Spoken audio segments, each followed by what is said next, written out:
the founder of Diabolism, is a Mo Xuanyu novel. This is an audiobook made by fans for other fans. Disclaimer. The main couple of the story is made up of two men. If you don't like it, don't listen. Thank you. Remember, subscribe and click the bell to stay updated on all the new releases. Enjoy. Chapter 6. Only a few days passed before Wei Wuxian realized that he may have made a mistake. The donkey he had stolen was way too hard to please. It was only a donkey, but it refused to eat anything other than fresh, tender grass with dewdrops hanging from the leaves, and shunned any blades which showed the slightest hint of yellow. When they passed by a farmhouse, Wei Wuxian stole a few stalks of wheat to feed it, but it only chewed a couple of times before it launched them back out.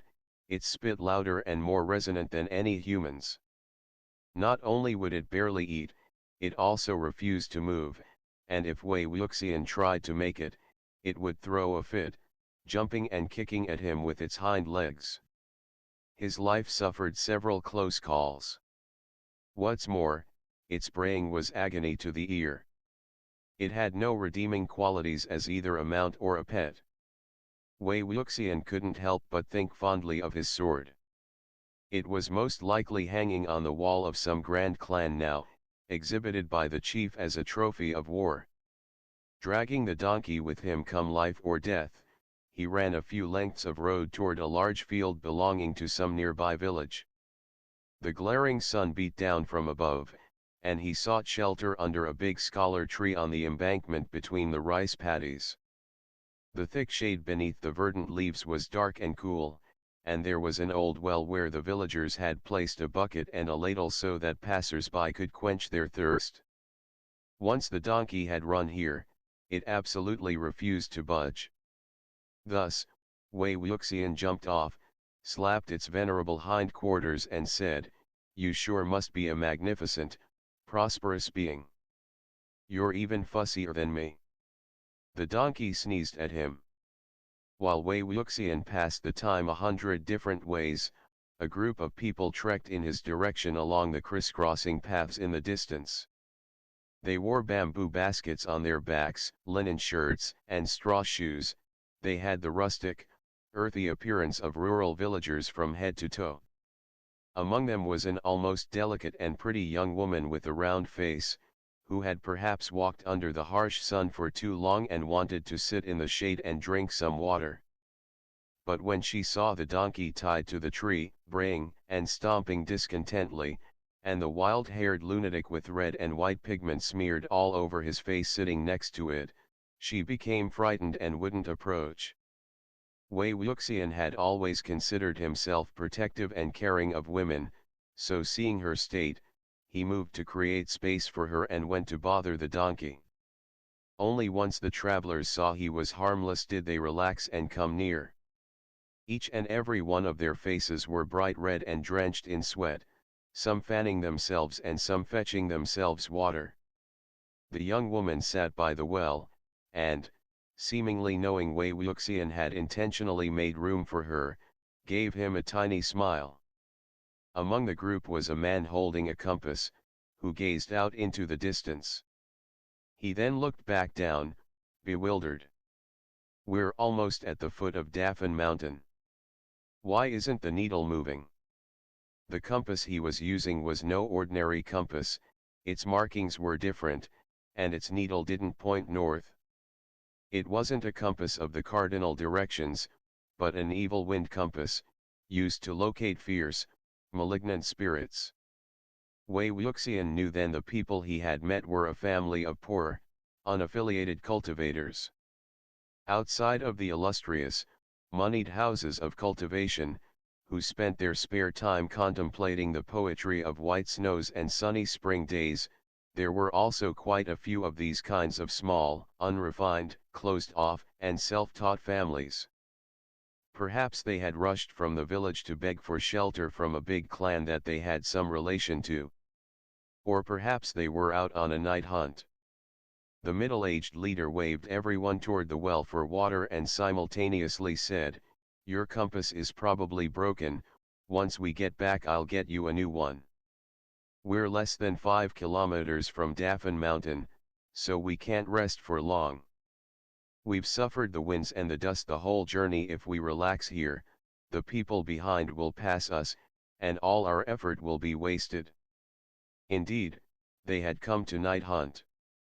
Many cultivators, fond of literary pursuits, called roaming the four corners of the land, exorcising evil spirits roving hunts, and since their prey typically came out at night, the hunts also became known as night hunts.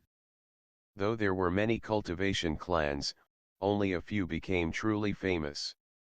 If their ancestors had not accumulated prestige and prosperity, ordinary clans could only earn respect and reputation through their own achievements, and climb the hierarchy of the cultivation world by their own sweat. Only by seizing a brutal monster or calamity-bringing spirit would their names start to have weight. Seizing evil things was what Wei Wuxian was best at, but the few days he'd been running around on the road breaking into graves, he had found only minor ghosts. He still lacked a ghost that could help him trample his opponents, so he decided he would also go to Dafan Mountain and try his luck. If he found a useful one, he would catch and deploy it. The cultivators had now rested enough and were preparing to take off. Before they left, the round-faced young woman took a half-green, half-red apple from the basket on her back and passed it to Wei Wuxian. "This is for you." Wei Wuxian reached out to receive it with a big smile on his face, but the donkey raised its head, bared its teeth, and bit at the proffered fruit. He hastily grabbed hold of it. But when good fortune came, so did clever ideas. Seeing the donkey endlessly salivating over the little apple, Wei Wuxian picked up a tree branch and a fishing line, tied the apple to the branch, and hung the apple in front of the donkey's head. The donkey smelled the fragrant scent of the apple, and lusting after its sweet flesh, chased the fruit that was always just a little out of reach. Head raised and charging ahead, the animal ran faster than any colt Wei Wuxian had ever seen, leaving clouds of dust trailing behind it. The donkey didn't stop running, and thus they made it to Dafan Mountain before nightfall. Wei Wuxian only figured out how to write the mountain's name when he reached its base.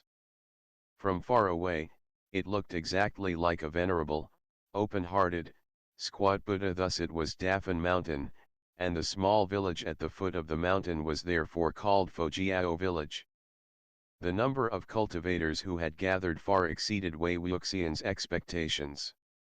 It was a mixed crowd, like a lake where both dragons and schools of tiny fish swam. The cultivators wore a dizzying, blinding array of colors and resembled a parade of restless flowers as they walked up and down the street. But for some unknown reason, everyone had a nervous expression on their face. They couldn't even spare the attention to laugh at Wei Wuxian's ridiculous face. In the center of the main road, a crowd of cultivators gathered, speaking solemnly. They seemed to be arguing and spoke loudly enough for Wei Wuxian to hear them from a distance. At first the discussion was calm, but it grew more and more agitated as it progressed. "I don't think this place ever had any soul-eating beasts or ghasts in the first place. That's obviously why no one's compass needle has moved. But if there really is nothing, how could 7 of those villagers have lost their souls? They couldn't have all come down with the same bizarre disease, could they? I've never heard of such a disease. Just because the compasses aren't pointing to anything, does that necessarily mean nothing's here? They can only point in a general direction. They're not that accurate, so they can't be completely trusted. It's possible there's something around here that can interfere with the needle. Don't you remember who invented these compasses? I've never heard of anything disturbing the direction the needle points." "What exactly do you mean by that? Why are you asking such weird questions?" "Of course I remember evil wind compasses were invented by Wei Ying, but just because he invented something, doesn't mean it's all beautiful and perfect. Aren't people allowed to question him? I didn't say you weren't allowed to question him, or that his things were perfect. There's no need to spew mud everywhere, Your Highness. They began to argue in a different direction, and Wei Wuxian rode his donkey past them, laughing merrily. Even though so many years had passed, his ability to whip cultivators into verbal duels and tongue clashes had not diminished.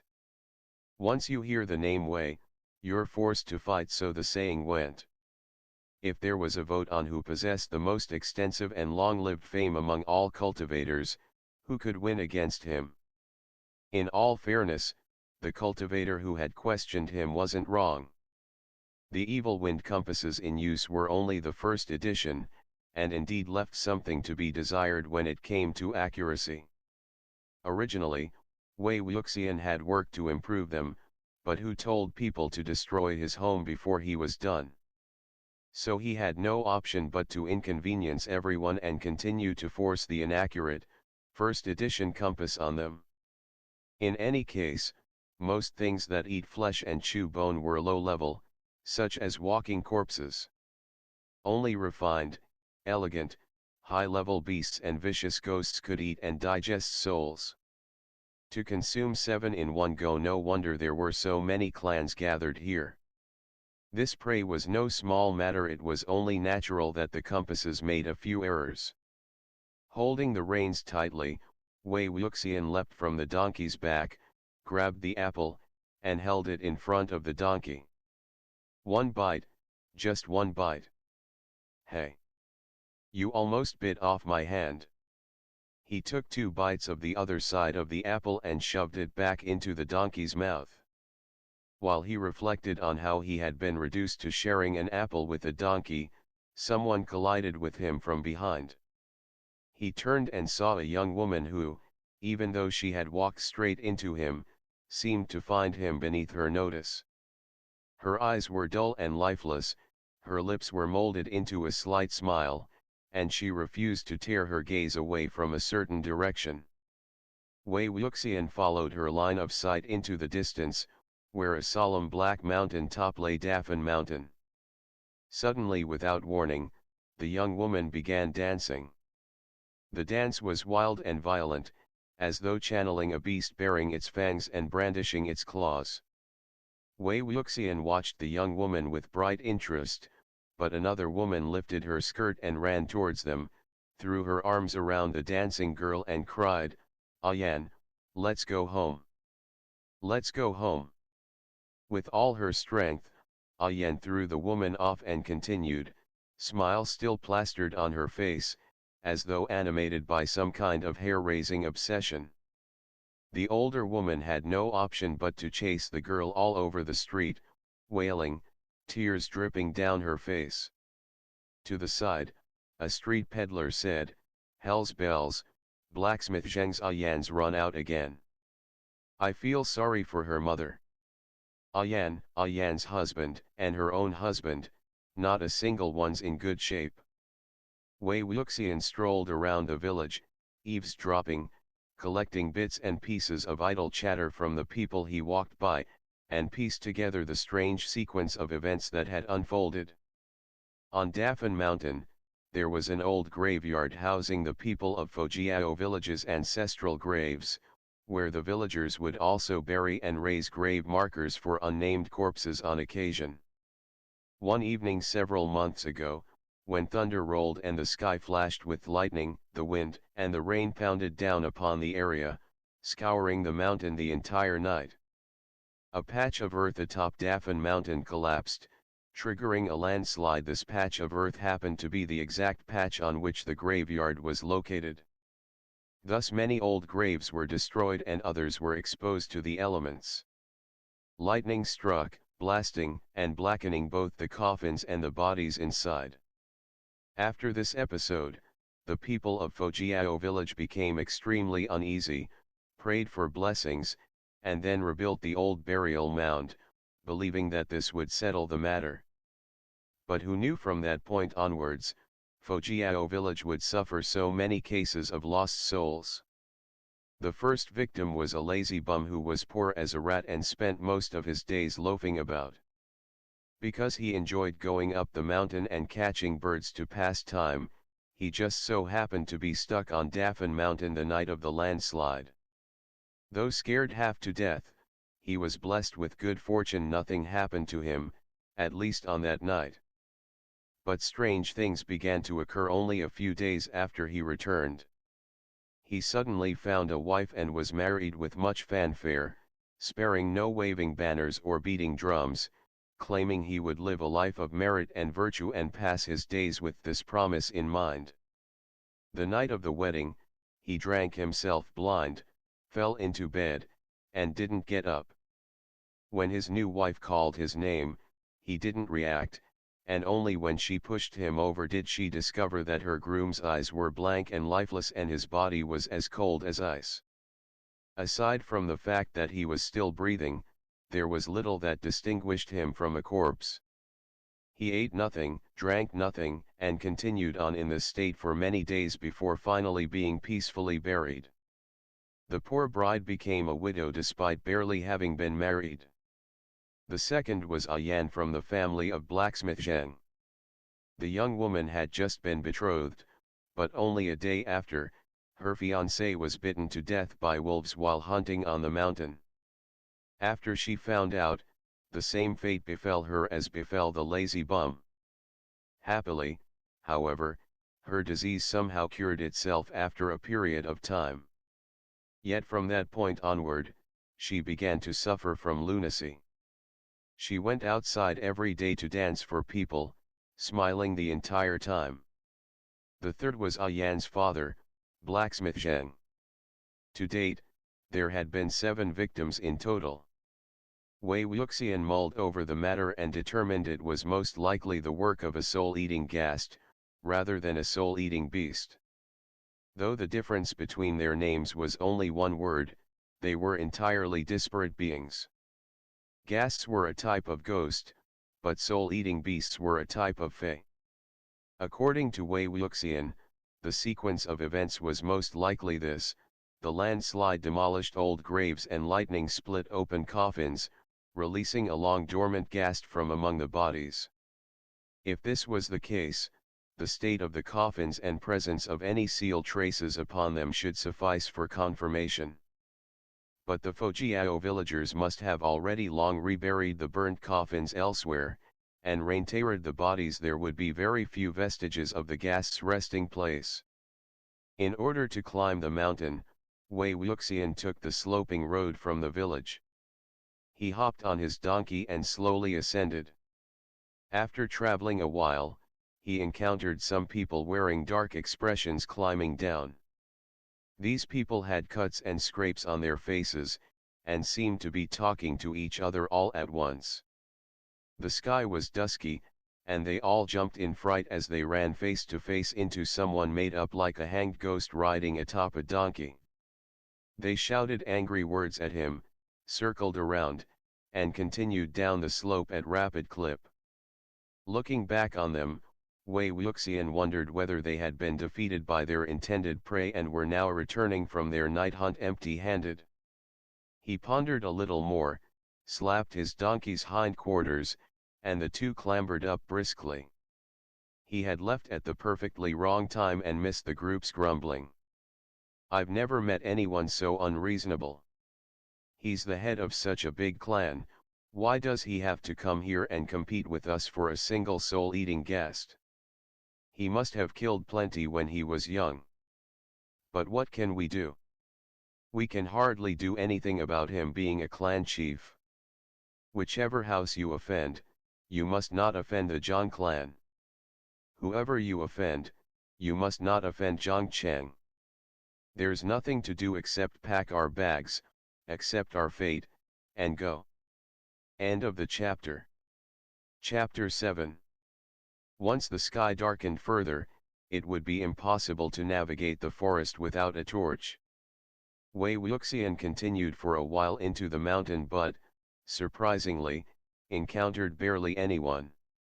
Did so many clans really decide to stay in Fojiao village, arguing and playing armchair general instead of hunting. And had other clans, like the people he had met earlier, really reached their wits' end and decided to return empty-handed? Suddenly, cries of help echoed somewhere ahead of him. Someone! Please! Rescue us! Some of the voices were men, some were women, but all had the panicked, helpless tone of people lost in the wild mountains. There was an 80 to 90% chance that this was the work of evil spirits, attempting to lead ignorant naïfs into their traps. But Wei Wuxian was very pleased. The eviler the better.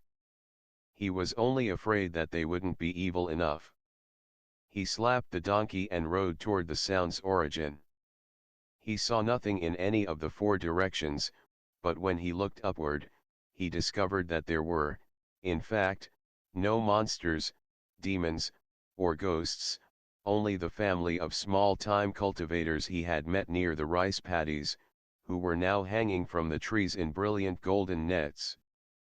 The middle-aged man had originally brought his offspring with him to scout the area, but they didn't encounter any of the prey they had expected.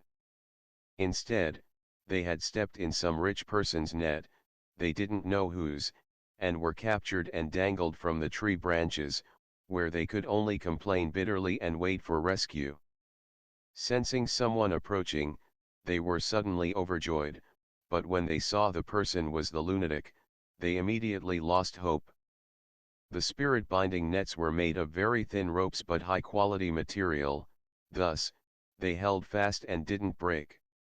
Once they caught something, whether it was a god or a ghost or a demon, it had to struggle for a long time in order to break free. Only other, better spiritual tools could cut it out. The lunatic said he'd help them get down, but who knew if he even knew what he was dealing with. Just as they were about to shout at him to find help, the sound of agile feet dashing over branches and leaves approached them. Through the black mountain forest swept a youth wearing a light, pale robe. This young master had a vermilion mark between his eyebrows.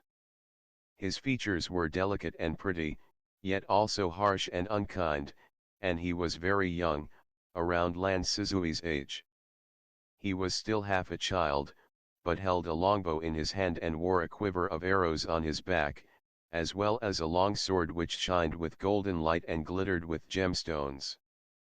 The embroidery on his clothes was as exquisite as any, uniting into a white peony over his chest, the golden thread slim glimmers in the night. Wei Wuxian sighed and muttered, "Rich people."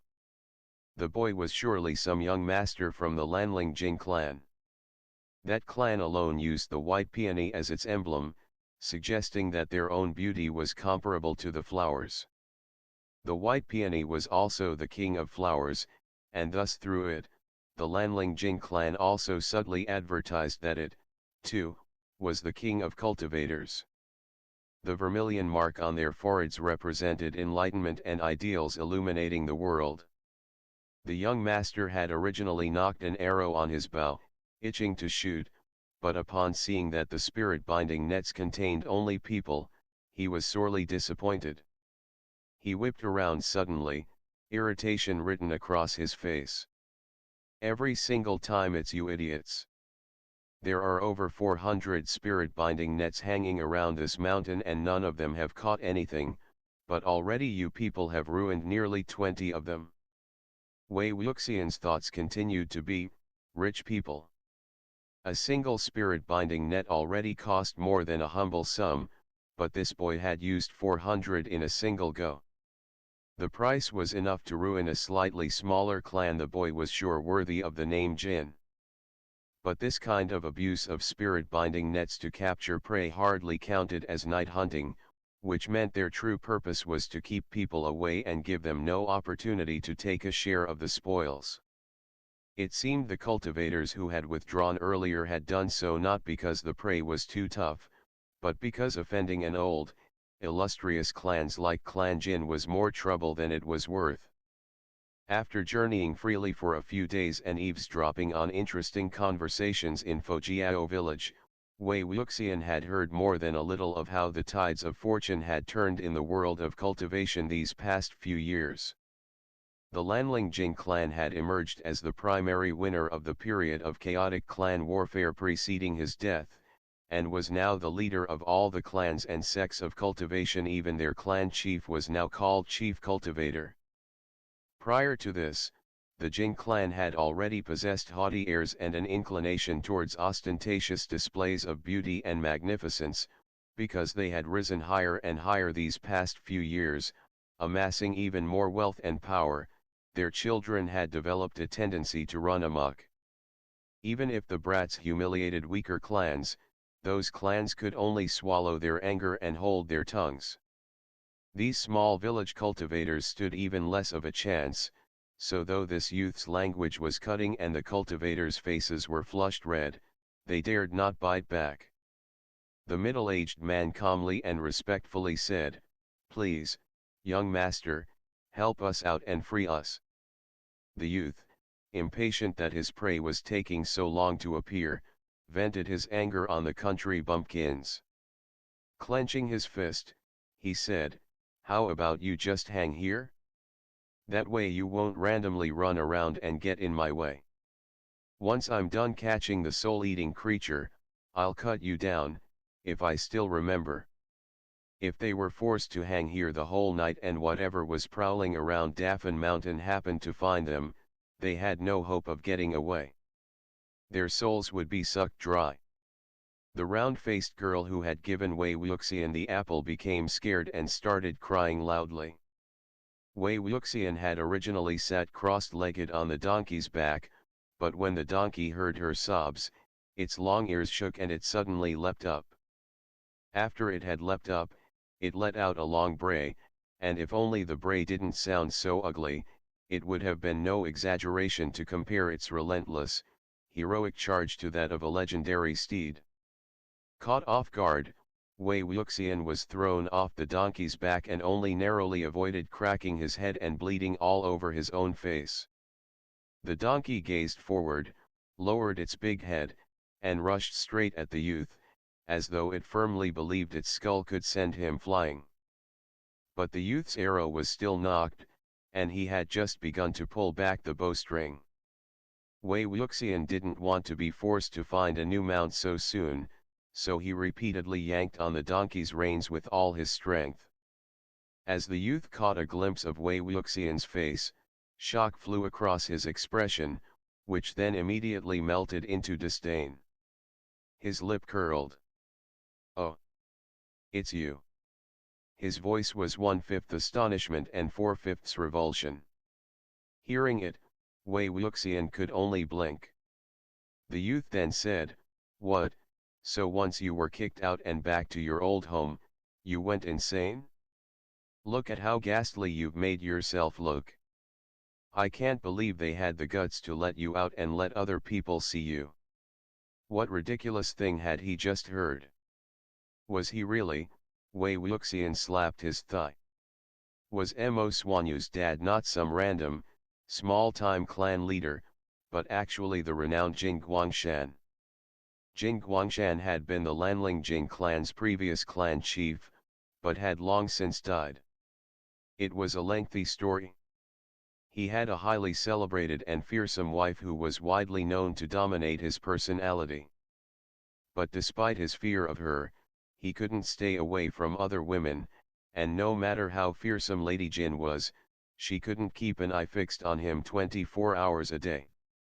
Thus, on the surface, they were a fine and illustrious loving family, but behind the curtain, Jin Guangshan wandered the wilderness and the countryside, satiating his carnal lusts. As long as he could have a girl, he wouldn't let her slip by.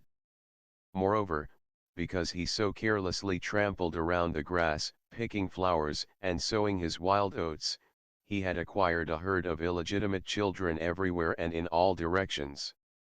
He was also extremely fickle, loved novelty, and hated habit. Once he became bored of a woman, he tossed all thought of her out of the window and did not feel a tingling of responsibility anywhere inside his head. Even his death was unseemly. Confident that though he was old, he was vigorous, and wanting to challenge himself, he decided to fool around with a whole flock of women simultaneously. But unfortunately, he lost his own challenge and died amidst the throes of passion. Of course, this story was far too embarrassing for Clan Jin to let it pass through their lips, and thus the Lanling Jin clan reported to the rest of the world that their old chief had worked himself too hard and died of exhaustion. Hence, a tacit understanding developed: all clans would act as though they didn't know. In short, this was the true reason for Jin Guangshan's renown. After Jiang Cheng, Jin Guangshan had made the second biggest contribution to the siege of the burial mounds. Now Wei Wuxian occupied his illegitimate son's body, and it was hard to say who had ultimately come out ahead. Noticing that Wei Wuxian had zoned out, the youth spoke in a voice filled with hatred. "Fuck off. Why haven't you fucked off yet? Just looking at you makes me sick. Gay piece of shit." In terms of lineage, Mo Xuanyu was probably this youth's uncle or something similar, a generation above him, yet the boy still tried to humiliate him. Wei Wuxian thought he really had to return the humiliation, if not for himself, then at least for Mo Xuanyu's body. He said, "Your mom may have had you, but she sure didn't raise you." Immediately upon hearing these words, two rage-filled flames flashed within the youth's eyes. He pulled his long sword from the sheath on his back and said menacingly, "You, what did you say?" The blade shined with brilliant golden light. It was a rare, first-class weapon. Many clans could toil for an entire lifetime without touching a sword its equal. Scrutinizing it, Wei Wuxian found it looked unexpectedly familiar, though on the other hand, he had seen more than his fair share of golden-tipped swords. Consequently, he didn't consider it further and instead began turning the small cloth pouch in his hand. This was a spirit-locking pouch, which he had put together out of a few scrap materials he happened to pick up the past few days. The youth hacked at him, but he pulled out a small sheet of paper cut in the shape of a man, sidestepped the swing, and slapped it onto his opponent's back.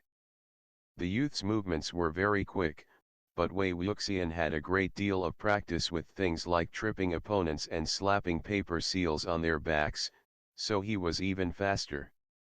The center of the youth's back went numb, then his entire back grew heavy, and then he had no option but to fall face first onto the ground, his sword clattering down beside him.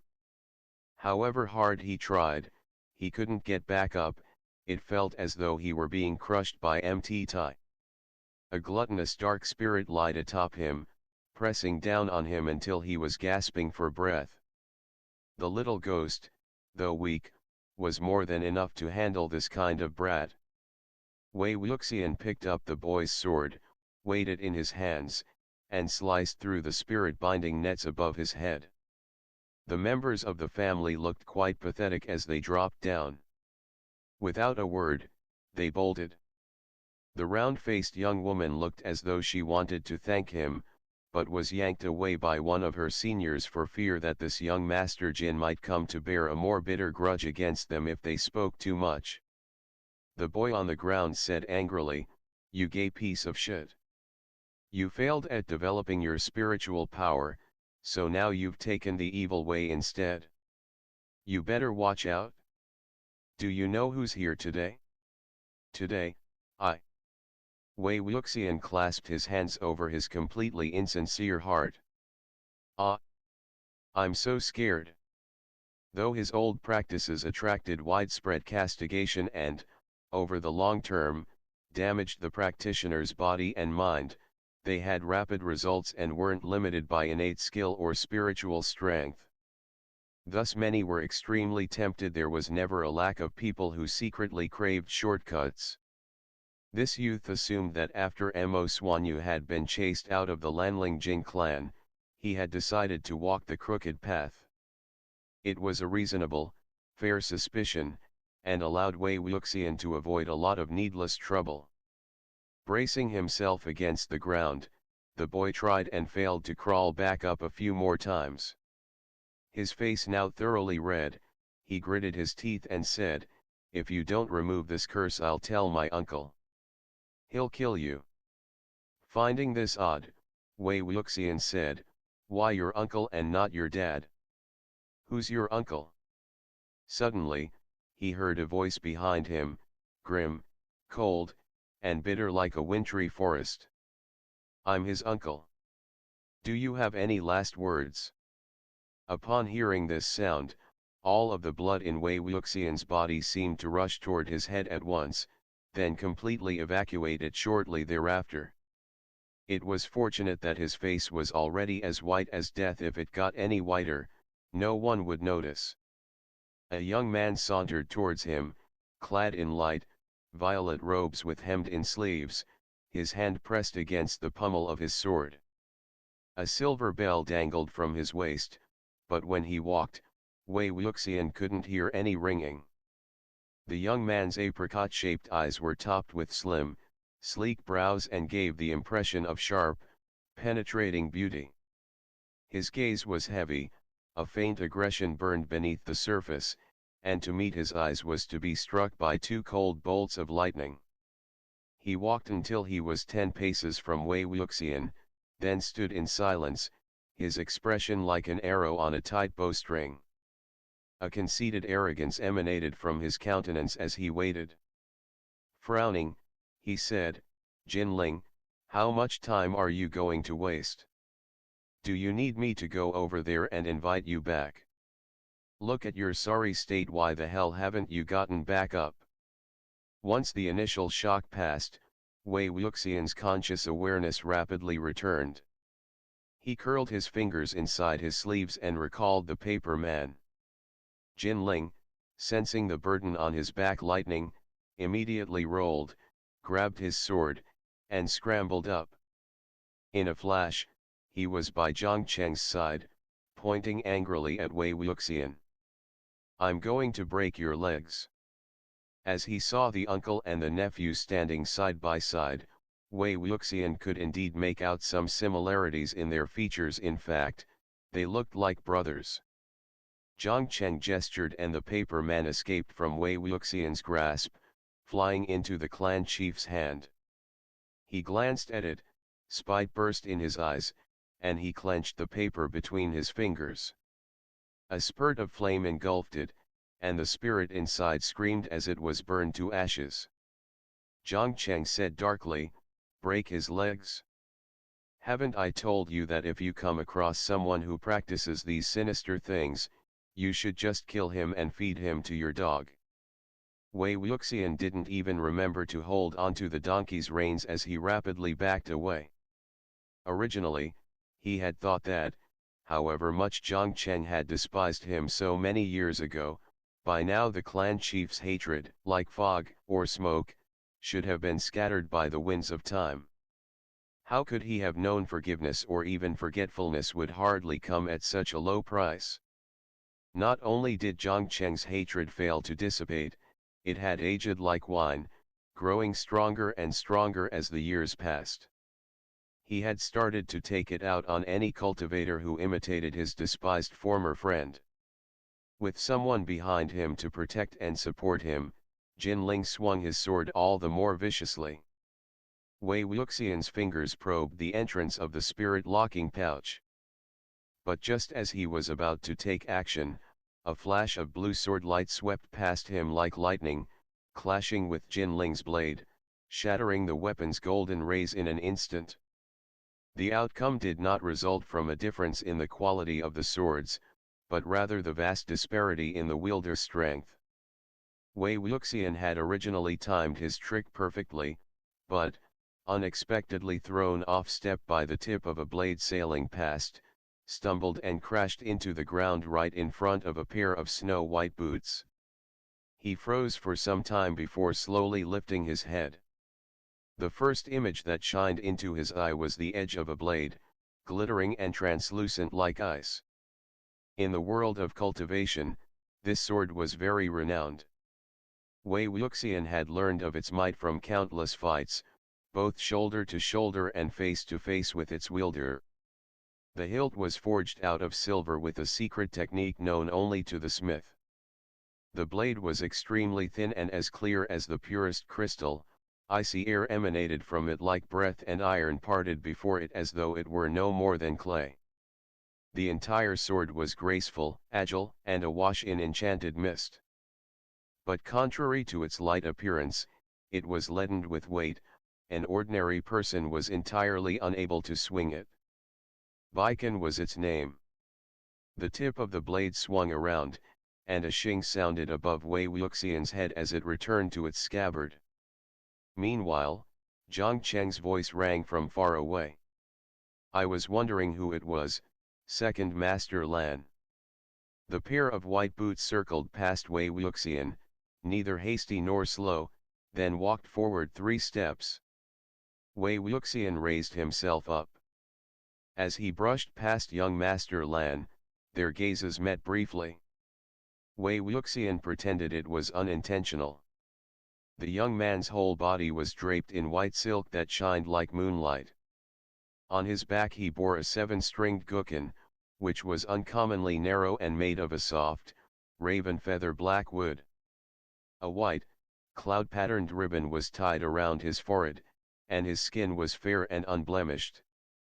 Like polished jade, he was both extremely beautiful and extremely refined. His eyes were very light, as if made of colored glaze, making his gaze appear cold and detached. His expression was tinged with frost and snow, and was solemn but not quite stiff. Though he saw Wei Wuxian's ridiculous appearance, not a single reaction rippled across his placid face. Not a single speck of dust soiled his appearance, nor was a single hair or thread out of place, nor did a single point in his countenance breach etiquette. Despite all of this, 2 words jumped into Wei Wuxian's head. Mourning clothes. They really did look like mourning clothes. No matter how many people extravagantly praised the beauty of the Lan clan's uniforms, as though they were flowers floating on the breeze, and no matter Lan Wangji's reputation as a man of peerless, once-in-a-century beauty, his appearance still resembled that of a widower nursing a deep, bitter hate. The year was inauspicious, and enemies traveling along a narrow road were bound to meet. Blessings always came alone, but misfortunes, never unaccompanied. Without uttering a word or glancing away, Lan Wangji stood face to face with Jiang Cheng, motionless. Jiang Cheng himself was an exceedingly handsome man, but compared to the one before him, his beauty was indeed somewhat inferior. Impatiently, he raised an eyebrow and said, "Hangang Jun, you're undoubtedly deserving of your fine reputation for appearing where the chaos is, so how do you have the time to visit these old forests and mountains today?" Elite cultivators like them normally disdain to take notice of low-level prey, but Lan Wangji was an exception. He was never selective about what he hunted, and would never refuse to go after a monster or demon just because it wasn't violent or fierce enough for killing it to improve his reputation. Ever since he was young, as long as someone requested help, he would come. Thus, appearing where the chaos is was the phrase everyone used to describe Hangang Jun's night hunting habits, and a form of praise for his character. Jiang Cheng's tone was therefore remarkably rude. The flock of juniors who followed behind Lan Wangji, upon hearing the clan chief's words, grew quite uncomfortable. Lan Jing'ai, habitually blunt, said, "But isn't Chief Jiang here too?" Jiang Cheng replied coldly, "Tisk, when your seniors are talking, is it your place to interject?" The Gasulan clan boasts of having the utmost concern for etiquette, yet it teaches its disciples like this. Appearing uninterested in arguing with him, Lan Wangji glanced at Lan Sizui, indicating that the juniors should settle this among themselves.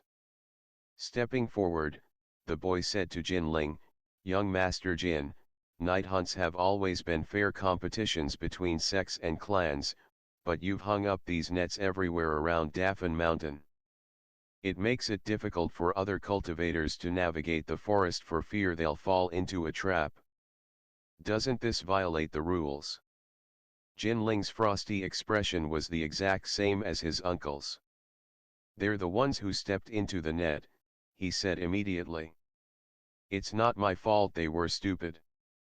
If you have a problem, wait until I finish catching my prey first. Then we can talk. Lan Wangji wrinkled his brow. Jin Ling was about to continue speaking, but suddenly found he could no longer open his mouth, nor could his throat produce any sound. Startled, he turned pale. Cheng looked at his nephew and saw that his lips were stuck together, inseparable by ordinary methods. His face began to grow red out of anger, and his words lost any veneer of politeness they had previously had. You with the surname Lan. What do you mean by this? Jin Ling isn't yours to discipline. Undo it. This silencing spell was used by the Lan clan to punish disciples for making mistakes. Wei Wuxian himself had fallen victim to the trick on several occasions. Though it wasn't a complicated, high-level spell, no one but members of the Lan clan could undo it. If someone forced their mouth open, either their lips would be shredded and start to bleed, or their throat would be mute for several days. Thus, the victim was forced to stay quiet, keep their mouth shut, and reflect on their shortcomings, until the entire period of punishment passed. Lan Suzui said, Chief Jiang, there's no need to be angry. As long as he doesn't try to break the spell by force, it will undo itself in 20 to 30 minutes. Jiang Cheng was just about to open his mouth when a man in a violet Jiang clan uniform bounded out of the forest, shouting, Chief. When he saw Lan Wangji, his face turned hesitant. Mockingly, Jiang Cheng said, What's the bad news you're bringing to me this time? You may as well spit it out. The messenger said quietly, Not long ago, a blue sword flew around and ruined the spirit-binding nets you set up, sir. Jiang Cheng glowered at Lan Wangji, the fury in his heart rapidly leaking into his expression. How many? The messenger very carefully said, All of them. Over 400. Jiang Cheng seethed. He very much hadn't expected this outing to be so wretched. Originally, he had come to help Jin Ling, who would turn 15 this year and thus should be embarking on his career, competing with other juniors for experience and reputation. Jiang Cheng had carefully sifted through the options before choosing Dafan Mountain as their hunting grounds, and then covered the area with nets to scare off cultivators from other clans. Because the nets would make navigation very difficult, they would have no option but to leave, thus eliminating the competition and leaving the prey to Jin Ling. Though 400 spirit-binding nets cost an exorbitant price, it wasn't much to the Unmasking clan. The actual destruction of the nets was a small issue. The big issue was the loss of face. The fact that Lan Wangji had done such a thing made bitter resentment bleed from his heart and circulate up towards his head. The higher it got, the more resentful he became. He narrowed his eyes, and unconsciously or not, began stroking the ring around his right index finger with his left hand. This was a dangerous gesture. Everyone knew that ring was a fierce, deadly weapon. Once the chief of Clan Jiang began to touch it, he intended to kill. End of the chapter. Chapter 8. In the end, after caressing his ring for a time, Jiang Cheng forced his hostile emotions down. Though he was very unhappy, he was a clan chief and had to consider the repercussions of his actions. He couldn't be impulsive like boys such as Jin Ling. The decline of the Qinghai clan had left only 3 great clans remaining, and among them, the Lanling Jin clan and the Gisulan clan were the closest due to the deep personal bond between their 2 chiefs. On the other hand, Jiang Cheng controlled the Unmasking clan alone, and his clan was relatively isolated. Hangongjun Lan Wangji was a highly distinguished figure in the cultivation world, and his elder brother, Zuojun Lan Zikan, was the chief of the Gasulan clan. The two brothers had a strong, harmonious relationship. If Jiang Cheng didn't need to destroy his standing with them, it was best not to. Moreover, Jiang Cheng's sword Sandu had never truly met Lan Wangji's Baikan in battle, thus the final outcome of such a clash was unclear. And though he had the mighty ring Zidian around his finger, Lan Wangji's Wangji Qin also had a fearsome reputation. Jiang Cheng couldn't tolerate being at a disadvantage without complete assurance of his victory. He wouldn't consider fighting Lan Wangji. Jiang Cheng stopped stroking the ring and slowly withdrew his left hand. It seemed second master Lan was intent on intervening, so continuing to play the villain would cause him trouble. For now, he would simply remember this incident. Done weighing the pros and cons, Jiang Cheng turned and saw Jin Ling still angrily covering his mouth. Just accept Hangongjun's punishment this one time. After all, the opportunity to discipline another clan's disciples is a rare one indeed. His tone was sneering, but it was unclear who he was sneering at. Lan Wangji never opened his mouth in response to such provocations. He merely acted as though he hadn't heard it. Jiang Cheng's next words were wrapped in thorns. Why are you still standing there? Are you waiting for prey to rush toward you and stick themselves on your sword? If you can't capture whatever's living in Dafan Mountain, don't ever come see me again. Jin Ling shot Wei Wuxian a venomous glare, but he didn't have the courage to glare at Lan Wangji, the one responsible for his forced silence. Placing his sword back into its scabbard, he made polite goodbyes to the two seniors opposite him and retreated with his bow in hand. Lan Sizui said, Chief Jiang, the Gasulan clan will of course return the exact number of spirit-binding nets that were destroyed. Jiang Cheng smiled coldly. No need. He chose to reverse course and take a leisurely stroll down the mountain. His disciples followed behind him silently, their faces miserable and marked with anxiety, knowing that when they returned, there would be no way to avoid their clan chief's wrath. Once their silhouettes disappeared in the distance, Lan Jing'ai said, how could Chief Jiang act like that? Only once he finished did he remember the Lan clan's prohibitions against speaking about someone behind their backs. Scared, he glanced at Hangongjun, closed his mouth, and shuffled backwards. Lan Sizui smiled slightly at Wei Wuxian and said, Young Master Mo, we meet again. Wei Wuxian pulled on the corners of his lips. But Lan Wangji opened his mouth and issued a command. It was clear and concise, free of any ornamentation. Complete your task. Only then did the flock of juniors remember why they had come to Dafan Mountain. Placing any other thoughts at the back of their minds, they reverently awaited further instructions. A few moments later, Lan Wangji spoke again, try your hardest. No recklessness. His voice was low and magnetic. The heart of anyone standing near enough would undoubtedly tremble upon hearing it. The juniors obediently followed Hangongjun's orders and walked deeper into the mountain forests, too afraid to linger. Jiang Cheng and Lan Zhan were truly completely different people, Wei Wuxian thought. Even the advice and the warnings they gave their juniors were completely contrary. As he was pondering this, Lan Wangji suddenly gave him a slight, almost invisible nod, and Wei Wuxian couldn't help but become slightly dazed. Ever since he was young, Lan Wangji had been so serious and deadpan it made Wei Wuxian's head hurt. He was grave, inflexible, and seemed like he had never had a spontaneous moment in his life. Defects of behavior were like grains of sand in his eyes, he couldn't stand them. Thus, he had met the news that Wei Wuxian had taken up demonic cultivation with the harshest disapproval.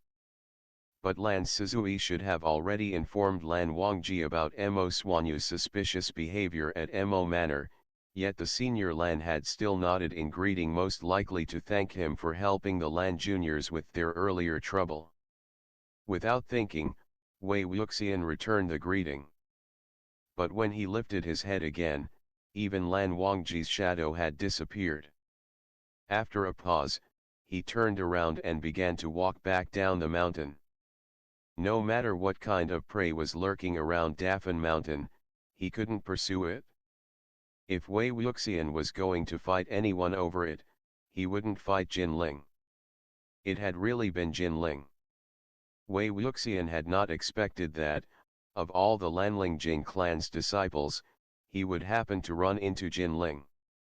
If he had known, how could he have used words like "you weren't raised by a mother" to mock the boy? If someone else had said such a thing, he would have made them understand exactly what bringing disaster upon yourself meant. But the one who had spoken them was Wei Wuxian himself. After a moment of stillness, he lifted his hand and slapped himself in the face. The slap resonated inside his skull, and his right cheek stung from the force of it. Suddenly, the bushes beside him rustled. When Wei Wuxian glanced at the source of the noise, a donkey's head emerged through the leaves, and, for once, the donkey shuffled towards Wei Wuxian's hanging hand out of its own free will. He pulled on its long ears and laughed bitterly. "You wanted to save the pretty maiden, but forced me to play the hero." As the donkey whined and grumbled, a wave of cultivators crested over the mountain slope, heading directly towards them. Once every one of the 400 spirit-binding nets had been cut by Lan Wangji's flying blade, all the cultivators who had originally loitered around Fujiao village began surging up the mountain. All of these people could be considered Jin Ling's competitors, so Wei Wuxian briefly considered forcing them to retreat again. But in the end, he quietly let them pass. Dressed in a random assortment of clan colors, the crowd of disciples grumbled loudly as they climbed. Both Clan Jin and Clan Jiang spoil that young Master Jin rotten. Even at his young age, he's already so arrogant and tyrannical. In the future, if the Lanlingjing clan falls into his hands, it'll only end in upheaval and rebellion.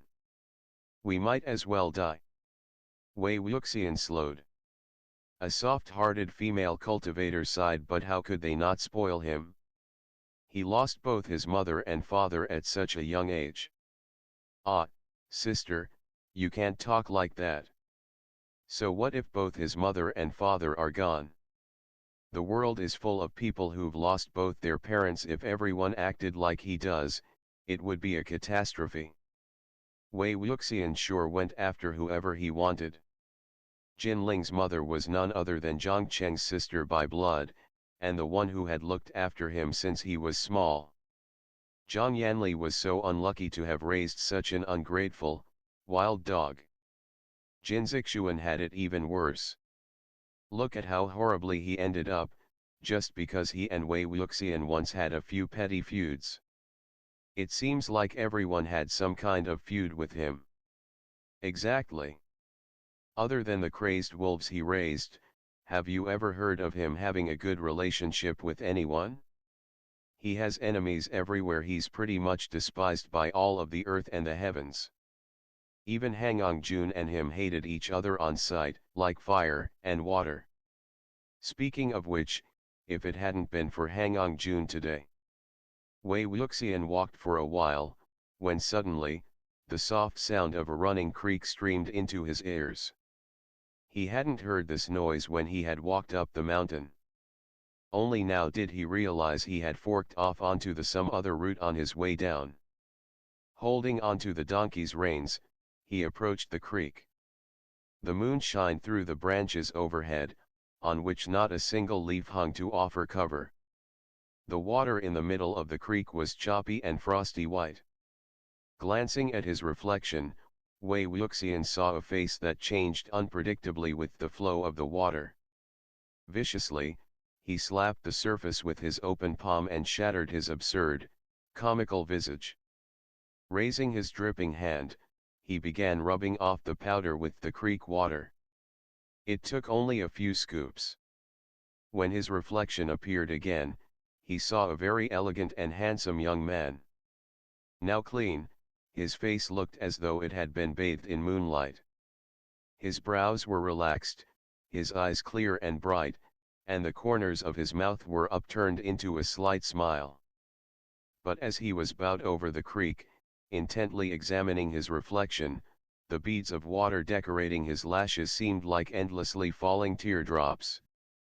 This face was young and strange. It wasn't the face which had once drowned the earth and overturned the heavens, nor the face that caused foul winds to blow and hot blood to pour from the skies above. It wasn't the Yulinglazu Wei Wuxian's face. After staring at this face for a long while, Wei Wuxian rubbed it again a few more times, massaged his eyes, and thudded back onto the shore. It wasn't that he couldn't endure others' harsh tongues and nasty words. After all, when he had first made his decision, he had understood perfectly clearly the kind of road that lay ahead. His mind had long reminded him, remember the motto of the Yunmenjiang clan, attempt the impossible. Only, he had believed his heart to be an unmovable stone. Yet, in the end, humans were not rocks or vegetation. The little donkey seemed to recognize his low mood and, for once, didn't impatiently moan and bray. After a moment of silence, it whipped around and began walking away. But Wei Wuxian continued sitting by the creekside, displaying no reaction, so it glanced back at him and stomped its hooves. Still, Wei Wuxian ignored it. Angry, the donkey could only return, bite down on the front of his robes, and drag him away. Leaving or staying, either was fine to Wei Wuxian, but since the donkey was now pulling him with its teeth, he figured he might as well follow. The donkey hauled him beneath a few trees, then paced in circles around a patch of vegetation. Within the underbrush, a kinkin bag was quietly hidden. A ruined golden net hung above his head. Some unfortunate cultivator had almost certainly dropped the bag as they struggled free of the trap. Wei Wuxian picked it up and took a look inside. It contained quite a few miscellaneous items, such as gourds of medicinal wine, talismans, little fey-reflecting mirrors, and so on. After digging through it for a while, he grabbed a talisman, which suddenly burst into flame in his hand. The talisman had a yin ignition seal written on it, which, as the name implies, automatically ignited upon contact with yin energy.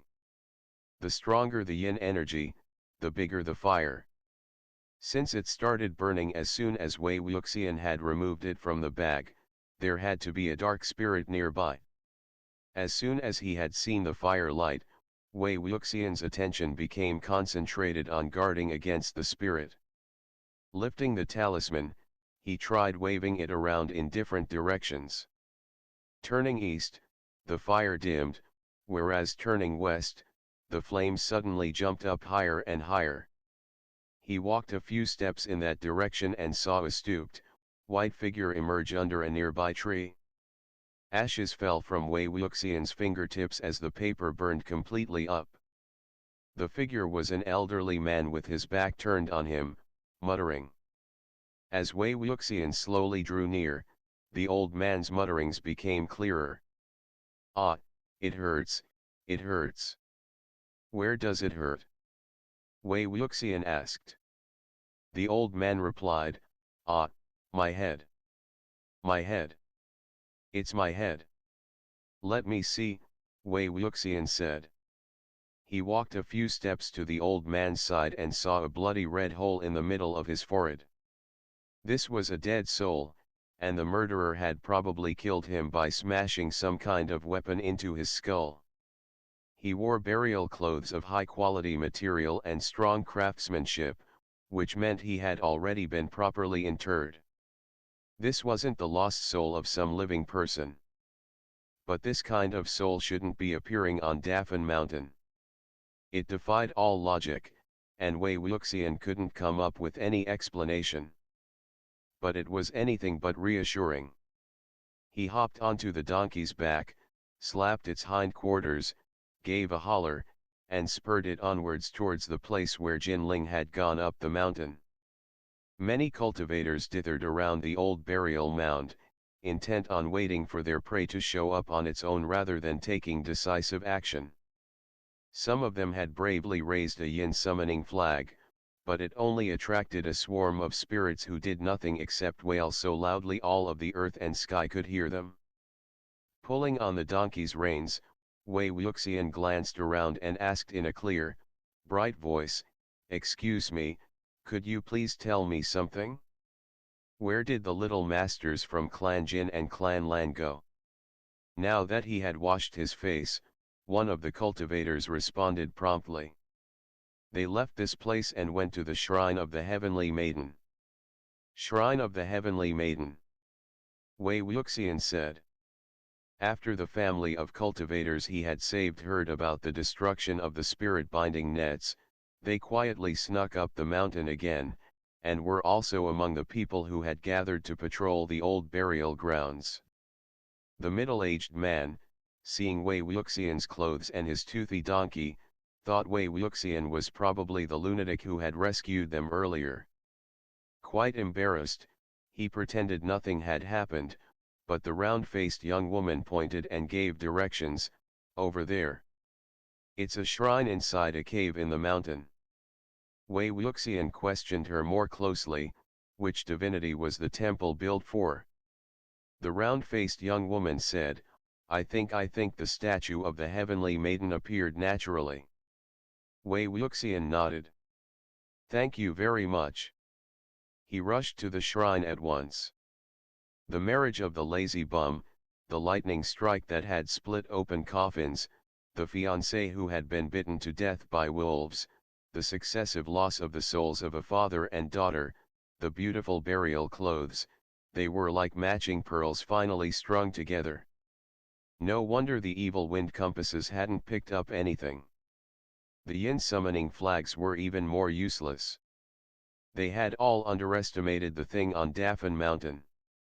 It wasn't at all what they thought it was. End of the chapter. Chapter 9.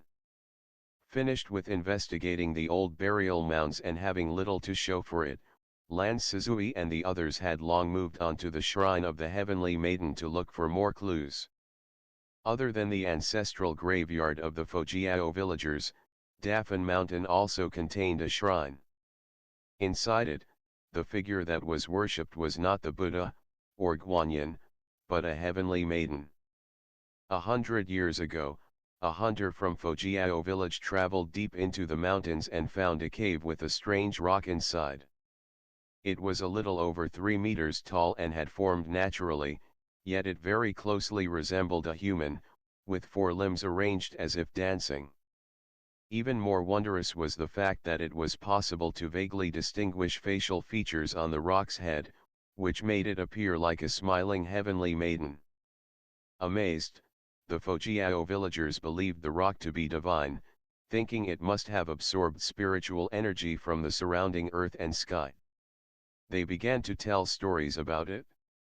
One such story was of an immortal who, because of his secret love for the goddess Joshin Suan, began to sculpt a statue of her in order to console himself and express his yearning. But once Suanu discovered it, she flew into a rage, and the unfinished statue was abandoned. Another told of the Jade Emperor's beloved daughter who died at a very young age, and how his fond memories and bitter sorrow coalesced to form the statue. There were a myriad of mesmerizing, flowery tales, and eventually, the villagers also came to believe them. Thus, someone turned the cave into a shrine and the stone platform into a seat of divinity. The statue was reverently named the Dancing Heavenly Maiden, and a steady stream of supplicants visited it to present offerings and light incense. The inside of the cave was spacious like a mountain temple, and the statue of the maiden stood right in the center. At first glance, It indeed looked almost human, its limbs and waist could even be described as elegant and graceful. But on closer inspection, the coarseness of its features were revealed. Nonetheless, the fact that a statue sculpted by nature could appear so much like a living person was more than enough to make people gasp in wonder. Lan Wangji took out an evil wind compass, raised it high and held it low, but the needle was still unmoving.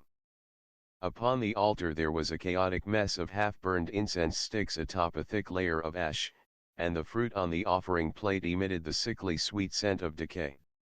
Nearly all members of the Gasulan clan were obsessed with cleanliness. Lan Wangji fanned the air in front of his nose and said, "Based on what the locals say, this shrine of the Heavenly Maiden is supposed to be good at granting wishes, so how did it get like this? Why don't they get someone to clean it?" Lan Wangji said, 7 people have already lost their souls. Everyone says it's because the lightning that struck Fujiao village's ancestral shrine released a fierce gust, so who would be brave enough to climb the mountain and come here? Of course nobody's here to clean broken incense sticks. A disdainful voice echoed in from outside. It's just a stupid rock. Who started calling it a goddess? They even had the nerve to set up an altar so people could pray and light incense. Jin Ling entered the cave, his hands behind his back. The silencing spell didn't last long, he could already open his mouth. However, he had nothing good to say. He harumphed as he glanced at the statue. These country bumpkins have no idea how to deal with their problems themselves. All they do is burn incense and pray to the gods all day. The world has millions of people in it. The gods don't even have time to take care of their own business. How are they supposed to take care of you? Worse, they're even praying to some no-name wild goddess. If this thing's really so powerful, then I wish for whatever's eating the souls on Dafan Mountain to immediately appear before me. Let's see if the statue can make it happen. A flock of cultivators from small houses followed behind Jin Ling and immediately echoed his sentiments, laughing heartily and shouting words of agreement. The wave of newcomers brought in a wave of noise, and the space suddenly grew cramped. Lan Wangji inconspicuously shook his head, turned around, and reflexively scanned his surroundings. When his gaze met the statue's face, he could vaguely make out its features. The Heavenly Maiden seemed to smile mercifully upon them. He thought the face looked familiar, as though he'd seen it somewhere, though he couldn't say why. Where on earth had he seen it? Lan Wangji thought this was undoubtedly a very important matter, so he couldn't help but approach the platform where the goddess stood to get a closer look. Suddenly, as he was moving, someone collided with him. A cultivator standing behind him collapsed without word or warning. All the others were shocked and immediately began to take precautions. Alarmed, Jin Ling said, "What's wrong with him?" Lan Wangji wrapped his fingers around his sword, knelt, and examined the man. There was nothing wrong with his breathing, and he looked as though he had suddenly fallen asleep. But no matter how the Lan boy shouted, slapped, or struck him, he refused to wake. Lan Wangji stood up and said, "He seems as though..." Before he could finish, the once dark cave suddenly burst with light. It painted the entire cavern with a red glow, as though a layer of blood had been poured over the walls. The incense sticks on the altar and in the various corners of the cave all began to burn at once.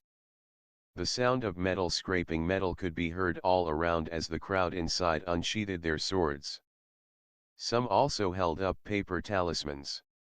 Just then, someone stole inside the cave and poured a gourd of medicinal wine all over the statue, immediately flooding the cavern with a gag-inducing alcoholic stench. He raised a piece of talisman paper, drew a seal in midair, and threw it at the stone image. In the blink of an eye, the platform exploded into a raging inferno, illuminating the cavern as though someone had released bottled daylight. Wei Wuxian had used up everything in the Kinkan bag, so he tossed it aside. "Everyone, retreat," he shouted. "Be careful of the soul-eating maiden inside." Shaken, someone yelled, the maiden's pose changed.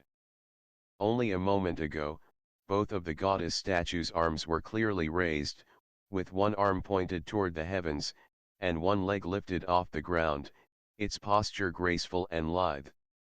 Now, engulfed in violent, red and yellow flame, it lowered its hands and feet. The change in pose could be seen from every angle. It absolutely wasn't a trick of the light. The next moment, the statue lifted a foot again and stepped out of the fire. Wei Wuxian shouted, "Run! Run! It's no use. Run!" The majority of the cultivators ignored him. The soul-eating monster they had searched and searched for without finding had finally appeared. How could they be willing to leave? But no matter many swords stabbed and slashed it, no matter how many talismans and artifacts they threw, they didn't slow the statue a single step. The statue was 3 meters tall and moved like a giant.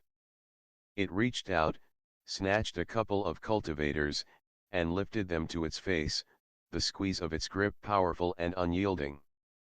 Its stony mouth seemed to open, and the cultivators' swords clattered to the ground, their heads lolling from their shoulders. Their souls had also been taken.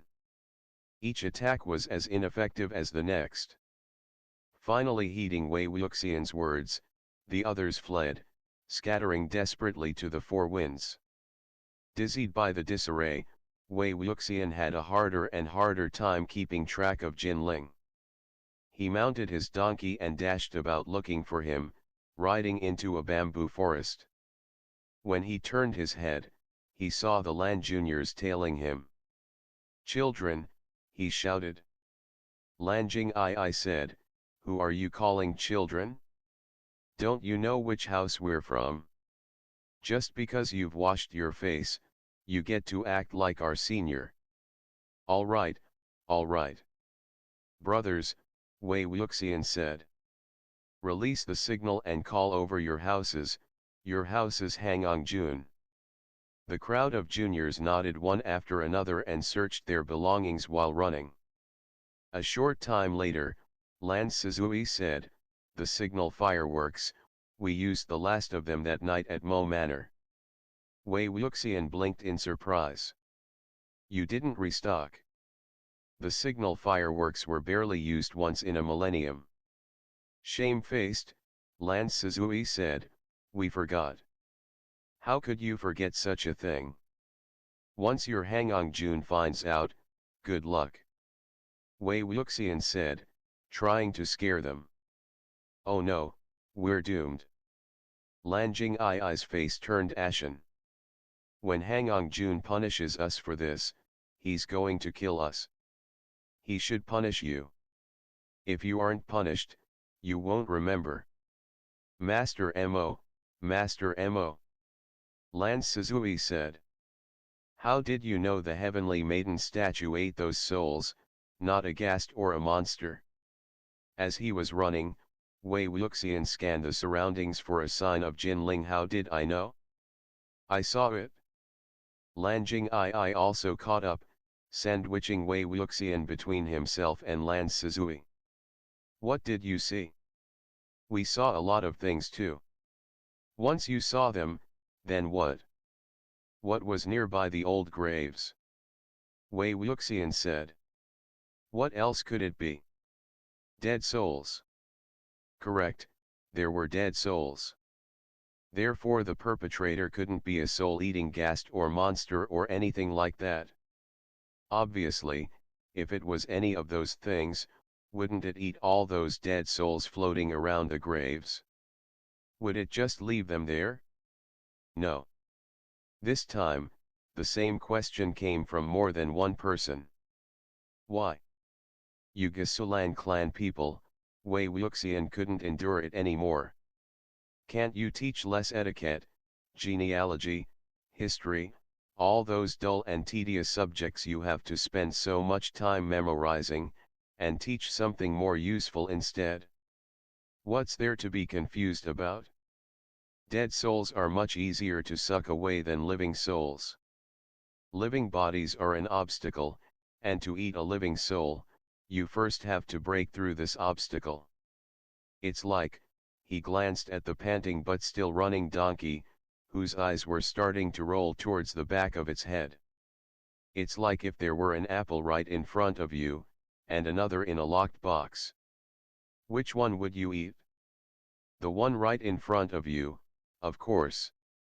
This thing only eats living souls, and moreover, it has a method of eating them. It's very picky, but also very powerful. Lan Wangji said, "Oh, that's what it is. Makes a lot of sense. But wait, that means you weren't a lunatic all along." Lan Wangji explained as he was running, "We all thought it was the landslide and the lightning strike that tore apart the coffins that made the souls start disappearing, so naturally we thought a soul-eating ghast was causing the problem." "Wrong," Wei Wuxian said. "What's wrong?" "The order of events is wrong, so the cause and the effect are wrong. Let me ask you, the landslide or the missing souls, which happened first, which second? Which is the cause and which the effect?" "The landslide was first, then the missing souls," Lan Wangji said without thinking. "The first is the cause, the second the effect." "Completely incorrect. The soul-eating came first, then the landslide. The soul-eating is the cause, the landslide the effect. The night of the landslide, rain suddenly began hammering down. Lightning struck and split open a particular coffin, remember this. The first person to lose his soul was the lazy bum who got stuck in the mountain for the night. A few days later, he got married. Where's the problem?" Lan Wangji said. "Where isn't there a problem?" Wei Wuxian replied. "Where could a lazy, broke, good-for-nothing get the money for such a fancy wedding?" The youths were struck dumb. But no wonder it didn't occur to them, the Gasulan clan didn't have to be concerned about wealth and poverty. Wei Wuxian spoke again, "Have you seen all the dead souls floating around Dafan Mountain? There's an old man whose head was smashed in. His funeral clothes are made of very fine material and display excellent craftsmanship. If he's wearing such beautiful clothes, his coffin couldn't possibly be empty, he had to have been buried with funerary objects. His coffin was most likely split open by the lightning strike, but the person who cleaned up the corpses and bones didn't see anything like that. Therefore, the lazy bum must have stolen them, or else there's no way to explain how he could suddenly afford such extravagance. The lazy bum suddenly made his fortune and found a wife after the landslide, so something unusual must have happened that night. It was raining heavily, he had to find shelter somewhere on the mountain, and where on Dafan Mountain can you find shelter from the rain? The shrine of the heavenly maiden. And if an ordinary person enters a shrine, what will they most likely do?" Lan Wangji said, "Make a wish." Not bad. For example, he might have prayed to get very lucky, to become wealthy, to get enough money for marriage, or something similar. The heavenly maiden granted his wish. Lightning struck, cracking open a coffin containing valuable treasure. But since his wish was fulfilled, the heavenly maiden took her price, she descended on the night of his wedding and sucked away his soul. Lan Wangji said, "You're just guessing, right?" "Yes, I'm guessing," Wei Wuxian said. "But following this line of logic, everything can be explained." "How do we explain Miss Ayan?" Lan Wangji asked. "Great question," Wei Wuxian replied. "Before you all ascended the mountain, you probably asked around about this. Around the period of time Ayan lost her soul, her marriage had just been settled. Now let's consider all newly engaged young women, they must have the same wish. Lan Wangji looked utterly bewildered. What wish? Wei Wuxian said, it couldn't be anything but I wish for my future husband to love and cherish me for his whole lifetime, and no one else, or something similar. The group of youngsters were at a loss.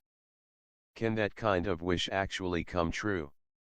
Wei Wuxian spread his hands, palms up. It's very simple.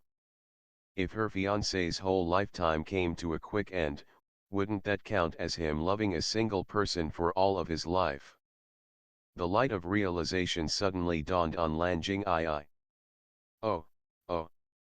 So after Yan got engaged, the next day her fiancé was killed by mountain wolves, because the day before, she probably went to the shrine of the heavenly maiden to make a wish.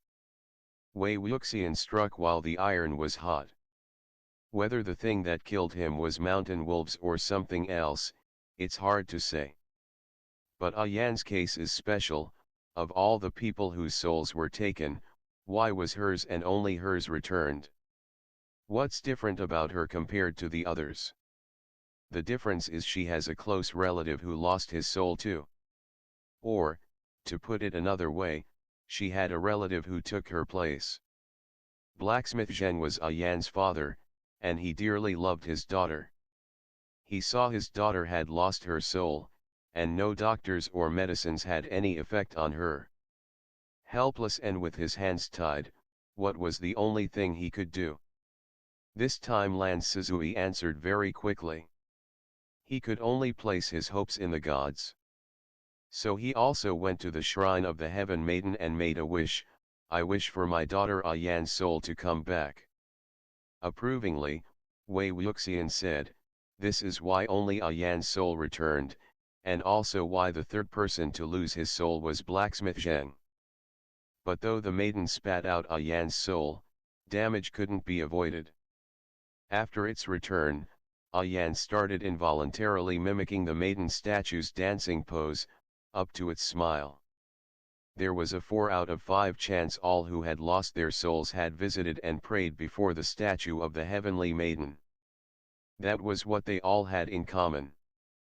Their souls had been the price of their wishes.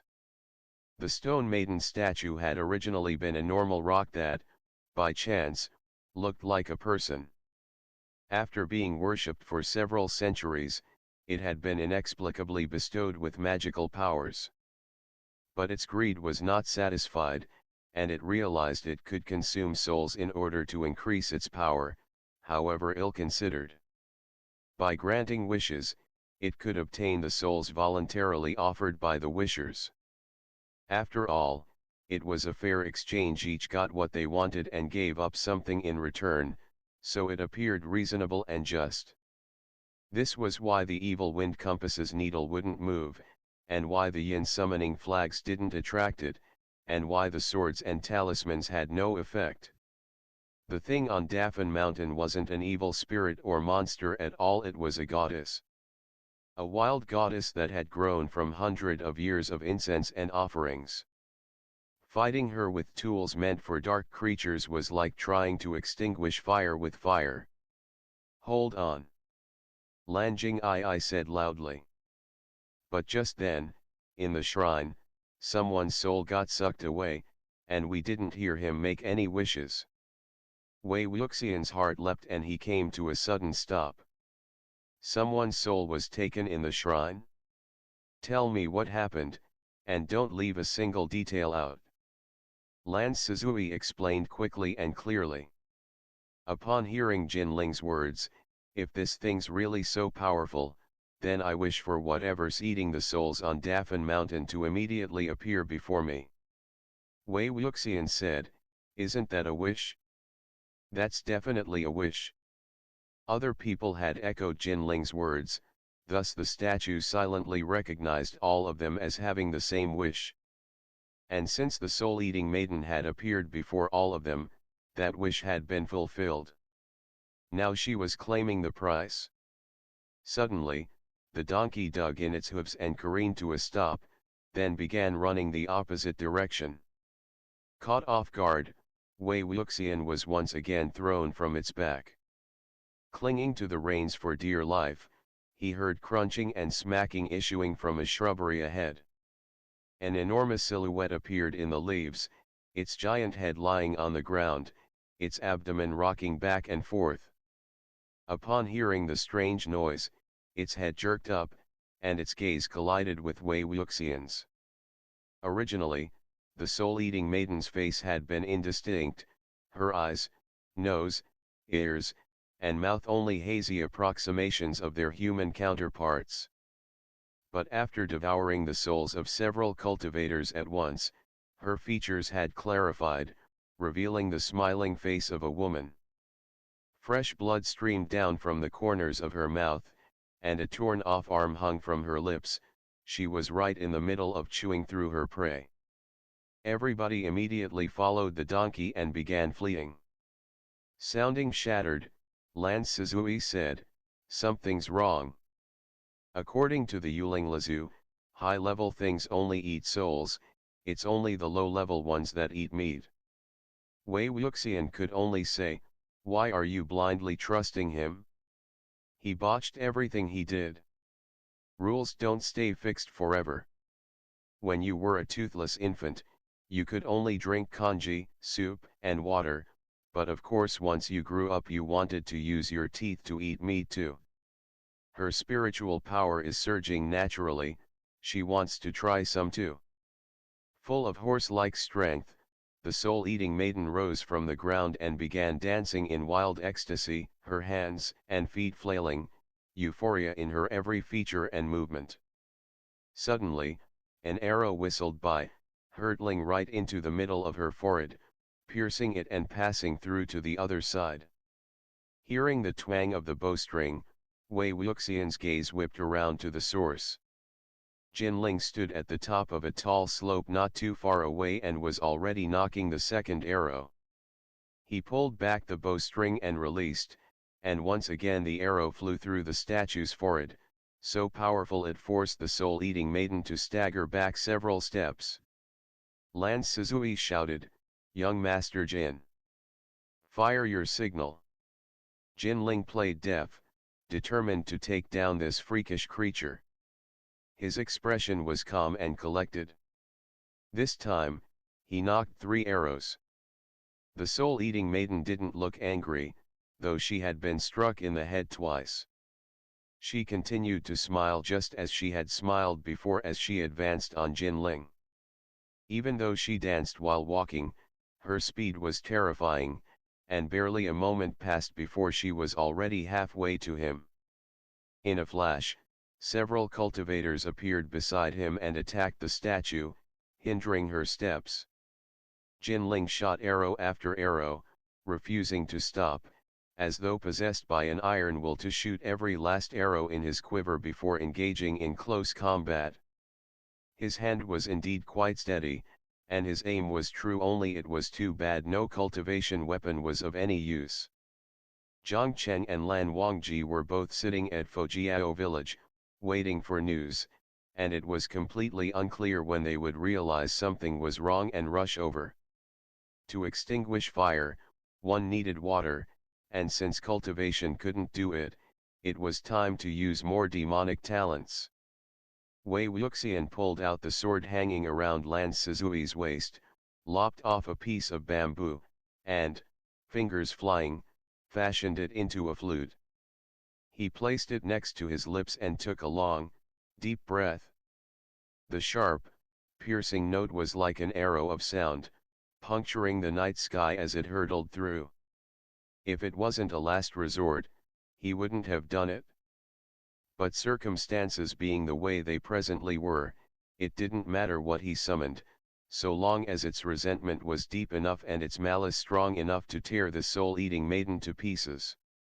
Lan Wangji was stunned, completely speechless, but Lan Jing'ai covered his ears, shouting, "Why are you blowing a flute at a time like this? It sounds terrible." Already 3 or 4 of the cultivators fighting the soul-eating maiden had lost their souls, but Jin Ling unsheathed his sword. Standing only meters away from the maiden, his heart thumping madly, hot blood rushing to his head. He shouted, "If my sword doesn't cut off her head, I'll die here, but if I die, I die." However, at this moment, out of Dafan Mountains forests, clinks and clanks began to rattle. Clink clank, clink clank. Sometimes the sounds came quick, sometimes they came slow.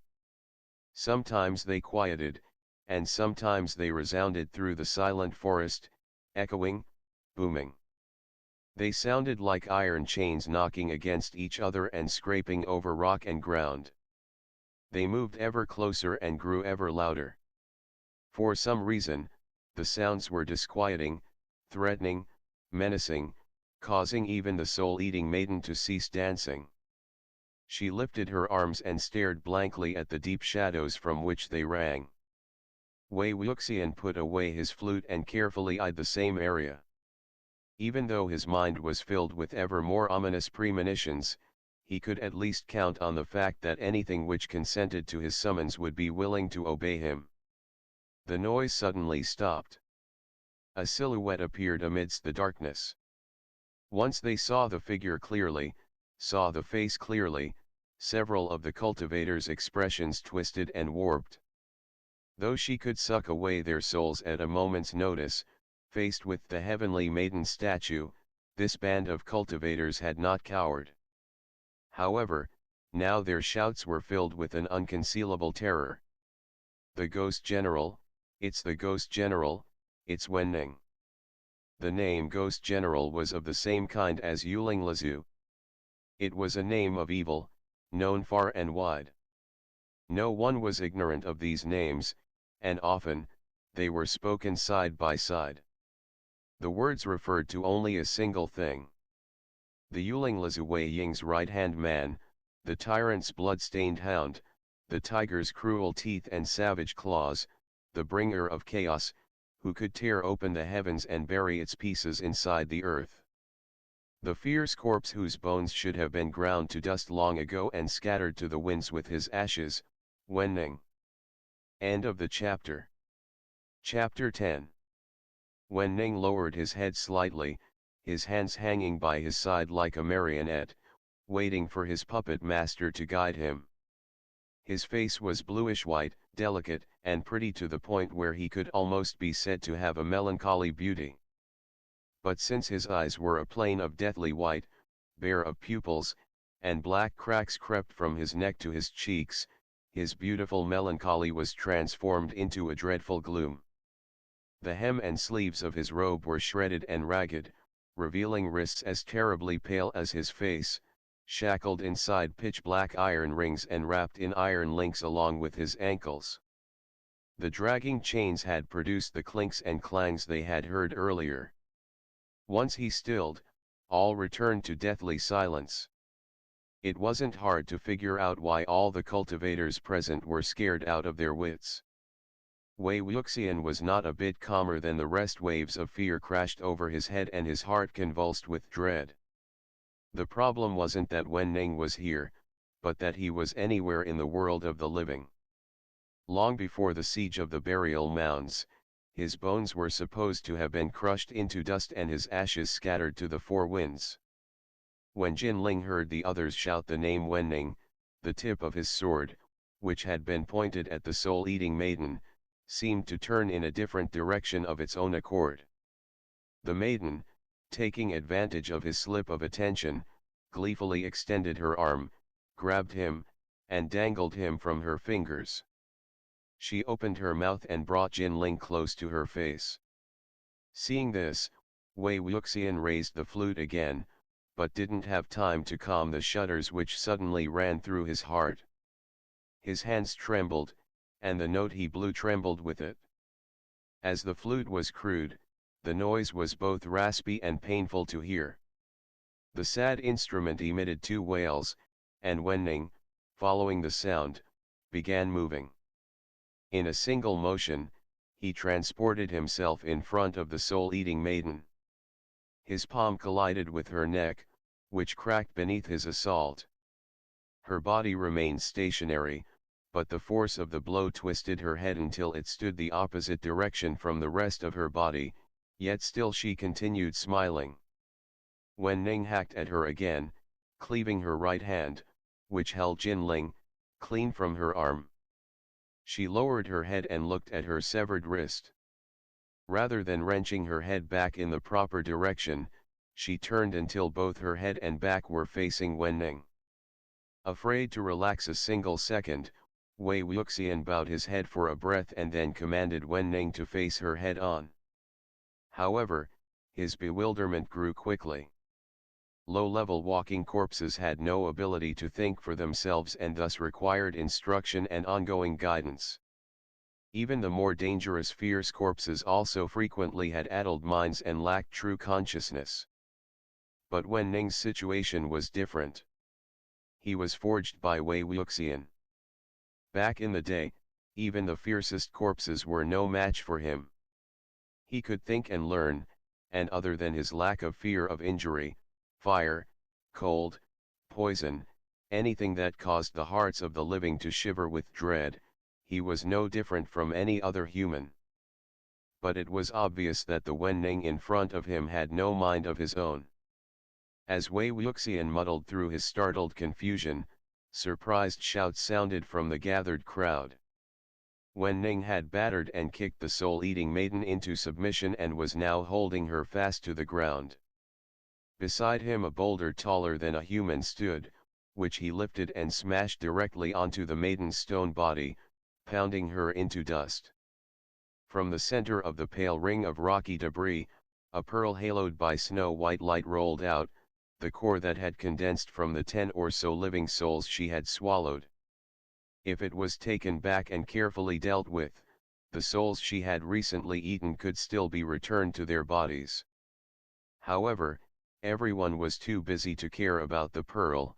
All of the swords which had originally been pointed at the soul-eating maiden now turned to another target. One cultivator hissed forcefully, "Surround him." Some hesitated but answered the cry, but even more wavered and slowly retreated. The same cultivator again shouted, "My fellow cultivators, we must stop him and prevent him from escaping. This is Wen Ning." These remarks woke up the crowd a little. How could a mere soul-eating creature compare to the ghost general? Though they had no idea why he had appeared, killing even 1,000 soul-eating ghasts was no match for capturing a single Wen Ning. After all, this was the Yulinglazu's most obedient servant, a rabid dog which snapped without warning. Accomplishing such a thing would bring them great fame in the world of cultivation, and the value of their names would soar skywards. After all, they had rushed to Dafan Mountain to fight over some ghastly beast or fiend for the sake of increasing their accomplishments. Rallied by this sort of cry, some were inevitably roused to fight. But the senior cultivators who had witnessed Wen Ning's madness with their own eyes still dared not rush into action. The cultivator yelled one more time, "Why are you afraid? It's not like the Yulinglazu is here." The seniors considered the situation a bit more. Right, why be afraid? His master's corpse had already been torn into thousands of little pieces. With these words, the ring of swords which surrounded Wen Ning abruptly shrunk. The fierce corpse swung his arms, and the heavy black iron chains whipped around him, knocking away all of the blades. He promptly stepped out of the circle and seized the nearest person's neck, slowly lifting him until his feet left the earth. Wei Wuxian could feel that he had played his flute with too much urgency, too much ferocity, and allowed Wen Ning to grow too vicious. He had to be suppressed. Steadying his emotions, Wei Wuxian confidently played a different tune. This melody flowed naturally from his heart. It was gentle and tranquil, worlds away from the bizarre, ear-piercing notes he had played earlier. Upon hearing it, Wen Ning stiffened, then slowly turned towards the sound's origin. Wei Wuxian stood in the same place he had in the beginning, and met his pupil-less gaze. A moment later, Wen Ning released the man he was choking, who tumbled to the ground. He lumbered step by step in Wei Wuxian's direction, his two arms hanging limply by his sides. His head drooped and he dragged his chains, appearing disheartened. Wei Wuxian stepped backwards as he played, luring him over. This proceeded for a period, but as the Yulinglazu withdrew into the mountain forest, a pure, chilly sandalwood scent invaded his nose. Shortly, his back collided with someone and pain wrung around his wrist. The sound of the flute abruptly ceased. An ominous feeling crept into his heart. He turned, and his gaze met Lan Wangji's pale, icy eyes. This wasn't good. Lan Wangji had personally seen him conduct corpses by flute in his previous lifetime. With one hand, Wei Wuxian's old acquaintance clenched him tightly, while Wen Ning stood dazed about 5 meters away. The fierce corpse looked around slowly, as though searching for the flute melody that had suddenly vanished. Somewhere far away across the forest, firelight shone, and the sound of humans crept closer. Wei Wuxian considered turning around and making an escape, but promptly decided against it. So what if someone saw him? Millions of people could play the flute, and the Yulinglazu had enough flute-playing imitators to start a whole sect of corpse puppeteers. Even if they beat him to death, he would never admit his true identity. Firmly deciding to ignore the hand clamped around him, he lifted his arms and continued blowing. This time his playing was more nervous, more urgent. His breath was unsteady, the ends of his notes cracked, and the tune was both mournful and agonizing to hear. Suddenly, Lan Wangji's hands tightened, crushing Wei Wuxian's wrists to the point they felt in danger of snapping. Unable to withstand the pain, he loosened his fingers, and his bamboo flute clattered to the ground. By now his instructions were clear enough, thus Wen Ning quickly retreated and vanished without a trace into the shadowy forest. Wei Wuxian feared that Lan Wangji would follow, intercept, and kill the fierce corpse, so he grabbed his old acquaintance in return. But who knew that throughout the whole exchange, Lan Wangji would not spare a single glance for Wen Ning, and instead pin his sharp, unbreakable stare solely on Wei Wuxian. Thus the two continued clutching each other, eyes fixed on each other's faces. Then, Cheng rushed onto the scene. He had been sitting at Fojiao village, waiting for the outcome of the night hunt with forced patience. Before he had finished a single cup of tea, however, a disciple who had anxiously fled the mountain ran up to him and began yammering about how the thing on Dafan mountain did such and such, how it was this, how it was that, how it was vicious and terrifying. Cheng's heart began fluttering and quaking upon hearing this, so he bolted back up the mountain, shouting, "Aling!" Though Jin Ling had nearly lost his soul, he had by now recovered from the experience. Standing solidly on the ground, he replied, "Uncle." Upon seeing that Jin Ling was fine, Cheng's heart crashed back to earth like a boulder. Immediately furious, he said, "Didn't you bring a signal? Don't you know to fire it if you encounter something like this? Don't try to show off. Come here." Since Jin Ling hadn't caught the soul-eating maiden, he was also angry. "Wasn't it you who told me I had to take the thing down no matter what? You told me if I didn't get it, I should never come see you again." Cheng wanted to slap the stinking brat so hard he'd fly back up his mother's birth canal, but he did actually say those words. Since he couldn't very well embarrass himself, the clan chief could only turn to sarcastically mocking the cultivators scattered randomly over the ground. "So what exactly thrashed all of you into looking so dignified?" Among the rainbow of robes, there were many disciples of the Yunmenjiang clan, ordered by Cheng to disguise themselves and secretly assist Jin Ling, for fear that his nephew would be unable to take down his prey. The efforts of these senior disciples were wasted as well. One of the cultivators, whose eyes were still glued blankly to the ground, said, Chief Jiang, it's Wen Ning. Suspecting that he had misheard, Zhang Cheng said, what did you say? Wen Ning's be back. In the blink of an eye, shock, hatred, wrath, and disbelief assailed him all at once, crossing and commingling in his expression. A long time passed before he spoke again, his voice cold. That thing was burned to ashes and scattered to the winds long ago. How could it be back? The cultivator said, it was Wen Ning. Undoubtedly. I couldn't have seen it incorrectly. Suddenly, he pointed towards Wei Wuxian. He was the one who summoned him here. Wei Wuxian and Lan Wangji, still deadlocked, instantly became the center of the crowd's attention. Zhang Cheng's electric cold gaze slowly turned in Wei Wuxian's direction. Moments later, the corner of Zhang Cheng's mouth pulled upward into a twisted smile. His left hand began unconsciously caressing his ring again. Good, good. You've returned. He released the ring. A long whip hung down from his hand.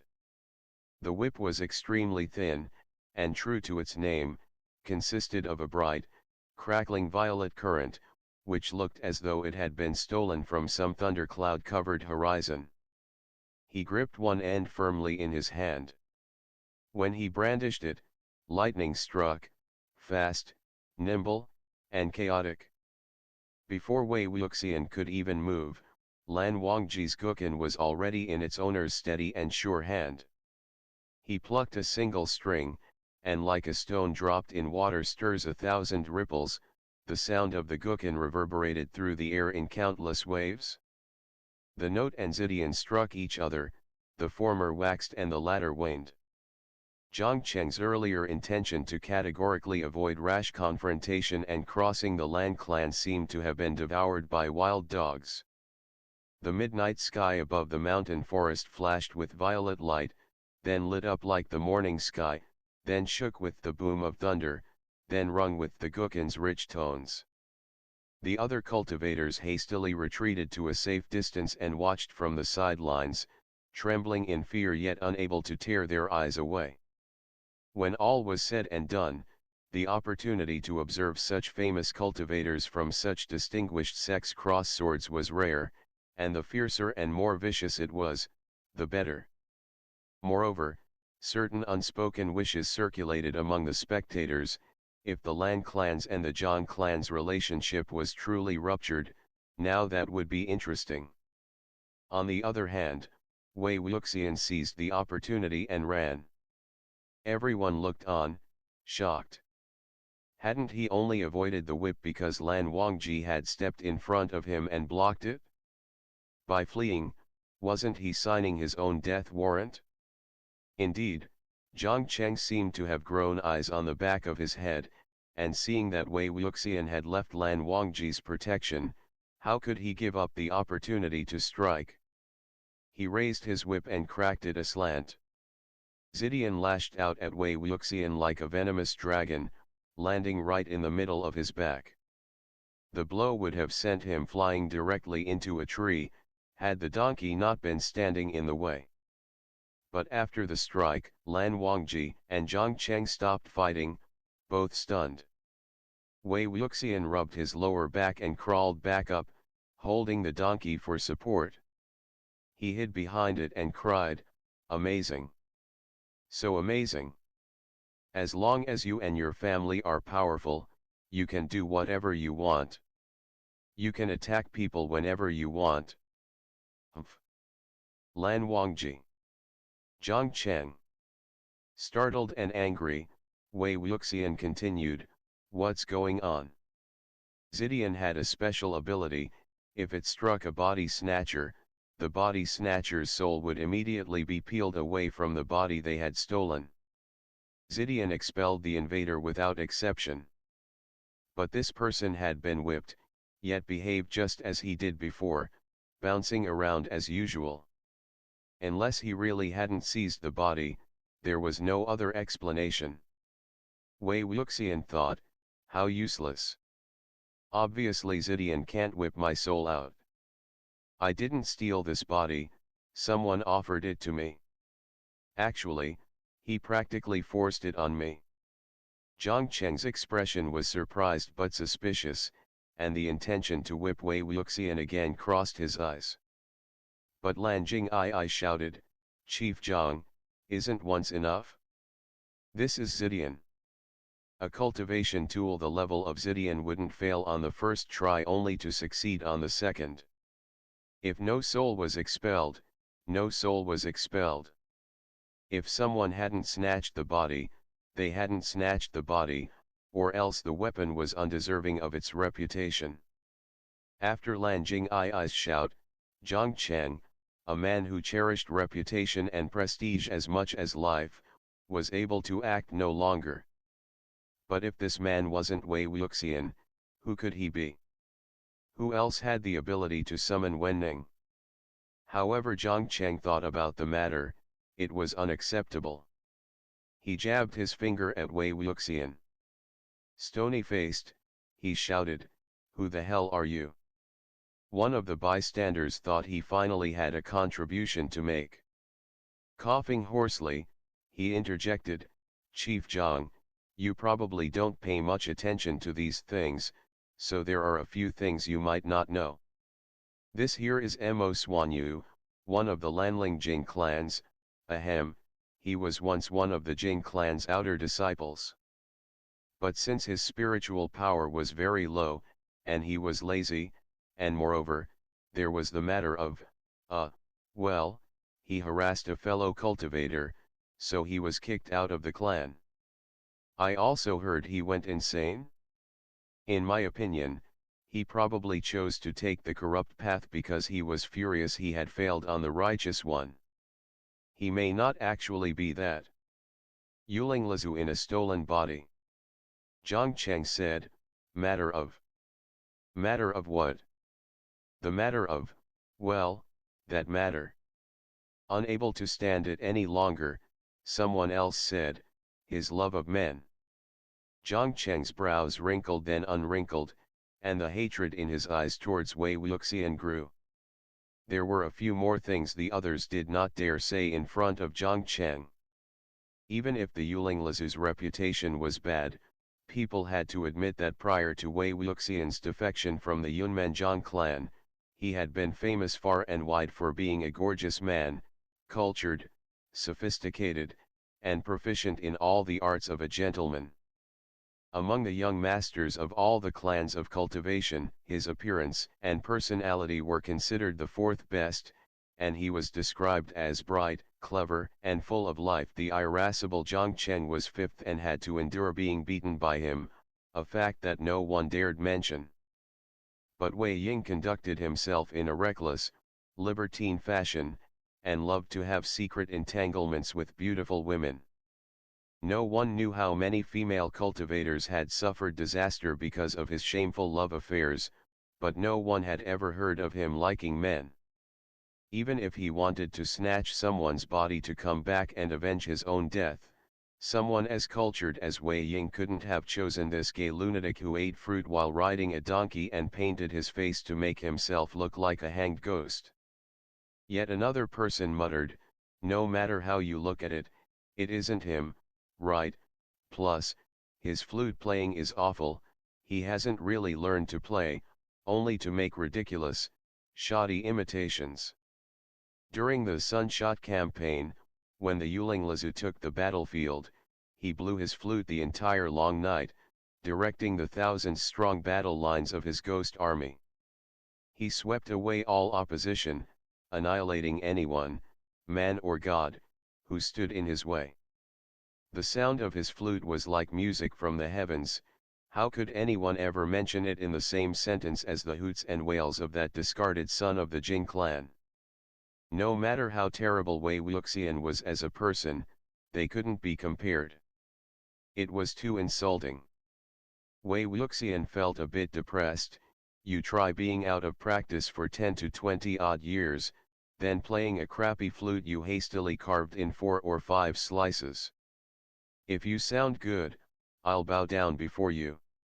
Only moments before, Jiang Cheng had been so certain this person was Wei Wuxian that all the blood in his body had gone cold and then boiled over in rage.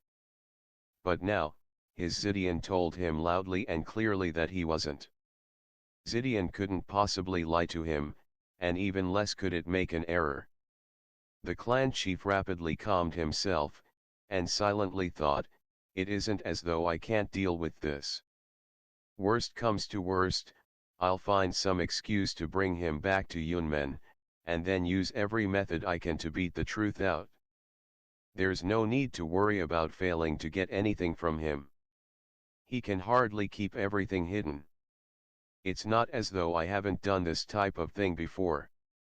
Once he had made up his mind, he made a hand signal. His disciples understood and started to surround Wei Wuxian. Holding onto the donkey's reins, the Yuling Lizu hopped behind Lan Wangji. His hands clasped over his heart, he exclaimed with surprise, "Hey! What are you trying to do to me?" Lan Wangji glanced at him and endured his loud, overdramatic, and extremely rude behavior. Upon seeing that Lan Wangji had no intention of making way for him, Jiang Cheng said, "Second Master Lan, are you deliberately making life difficult for the humble man in front of you?" No cultivator was unaware of how the Jiang clan's young chief guarded against Wei Wuxian's return with an insane zeal bordering on demonic. He would rather seize the wrong person and never let them go than pass up anyone who had the slightest chance of being the Yuling Lizu. As soon as he saw anyone he suspected of being Wei Wuxian, he would haul him back to Yunmen and try to torture a confession out. If they allowed Jiang Cheng to tie this person up and take him away, it would undoubtedly be the same as letting the clan chief beat the poor man half to death. Thus Lan Sizui said, "Chief Jiang, the facts are laid out in front of you. Young Master Mo's body hasn't been snatched. Is it really necessary to make things so difficult for a nameless disciple?" Jiang Cheng replied coldly, "Then why is it necessary for Second Master Lan to protect a nameless disciple so fastidiously?" Suddenly, Wei Wuxian let out a couple of puffs of barely suppressed laughter. He said, "Chief Jiang, involving yourself with me like this, I feel very awkward." A muscle twitched in Jiang Cheng's temple. He had a suspicion that the next thing this person was going to say would not make him look good. "You're too kind, thank you," Wei Wuxian said. "But you've overthought this. Just because I like men, doesn't mean I like any and all men. And it definitely doesn't mean I'll go with any man who waves at me. You're really not my type." Wei Wuxian was deliberately trying to embarrass him. The thing this Jiang Cheng hated the most was being compared unfavorably with someone else, no matter how dumb the comparison. As long as someone said he wasn't as good as some other person, his temper would rise, and he would forget everything except winning. Indeed, Jiang Cheng's face had turned green. "Oh? Then please tell me, what type do you like?" "What type?" Wei Wuxian replied. I really like Hangang Jun, his type." Lan Wangji was unable to put up with this kind of frivolous, silly joke. Once he was sufficiently embarrassed, he would definitely take the initiative, draw a clear line between them, and keep his distance. Embarrassing both people at once, it was like killing two birds with one stone. But who knew that when Lan Wangji heard Wei Wuxian's words, he'd turn around. Expressionless, he said, "You are the one saying this." Wei Wuxian said. Lan Wangji turned back, and without breaking etiquette, spoke in a tone that brooked no argument. "I am taking this person back to Lan Clan." End of the chapter. Stay tuned for more BL.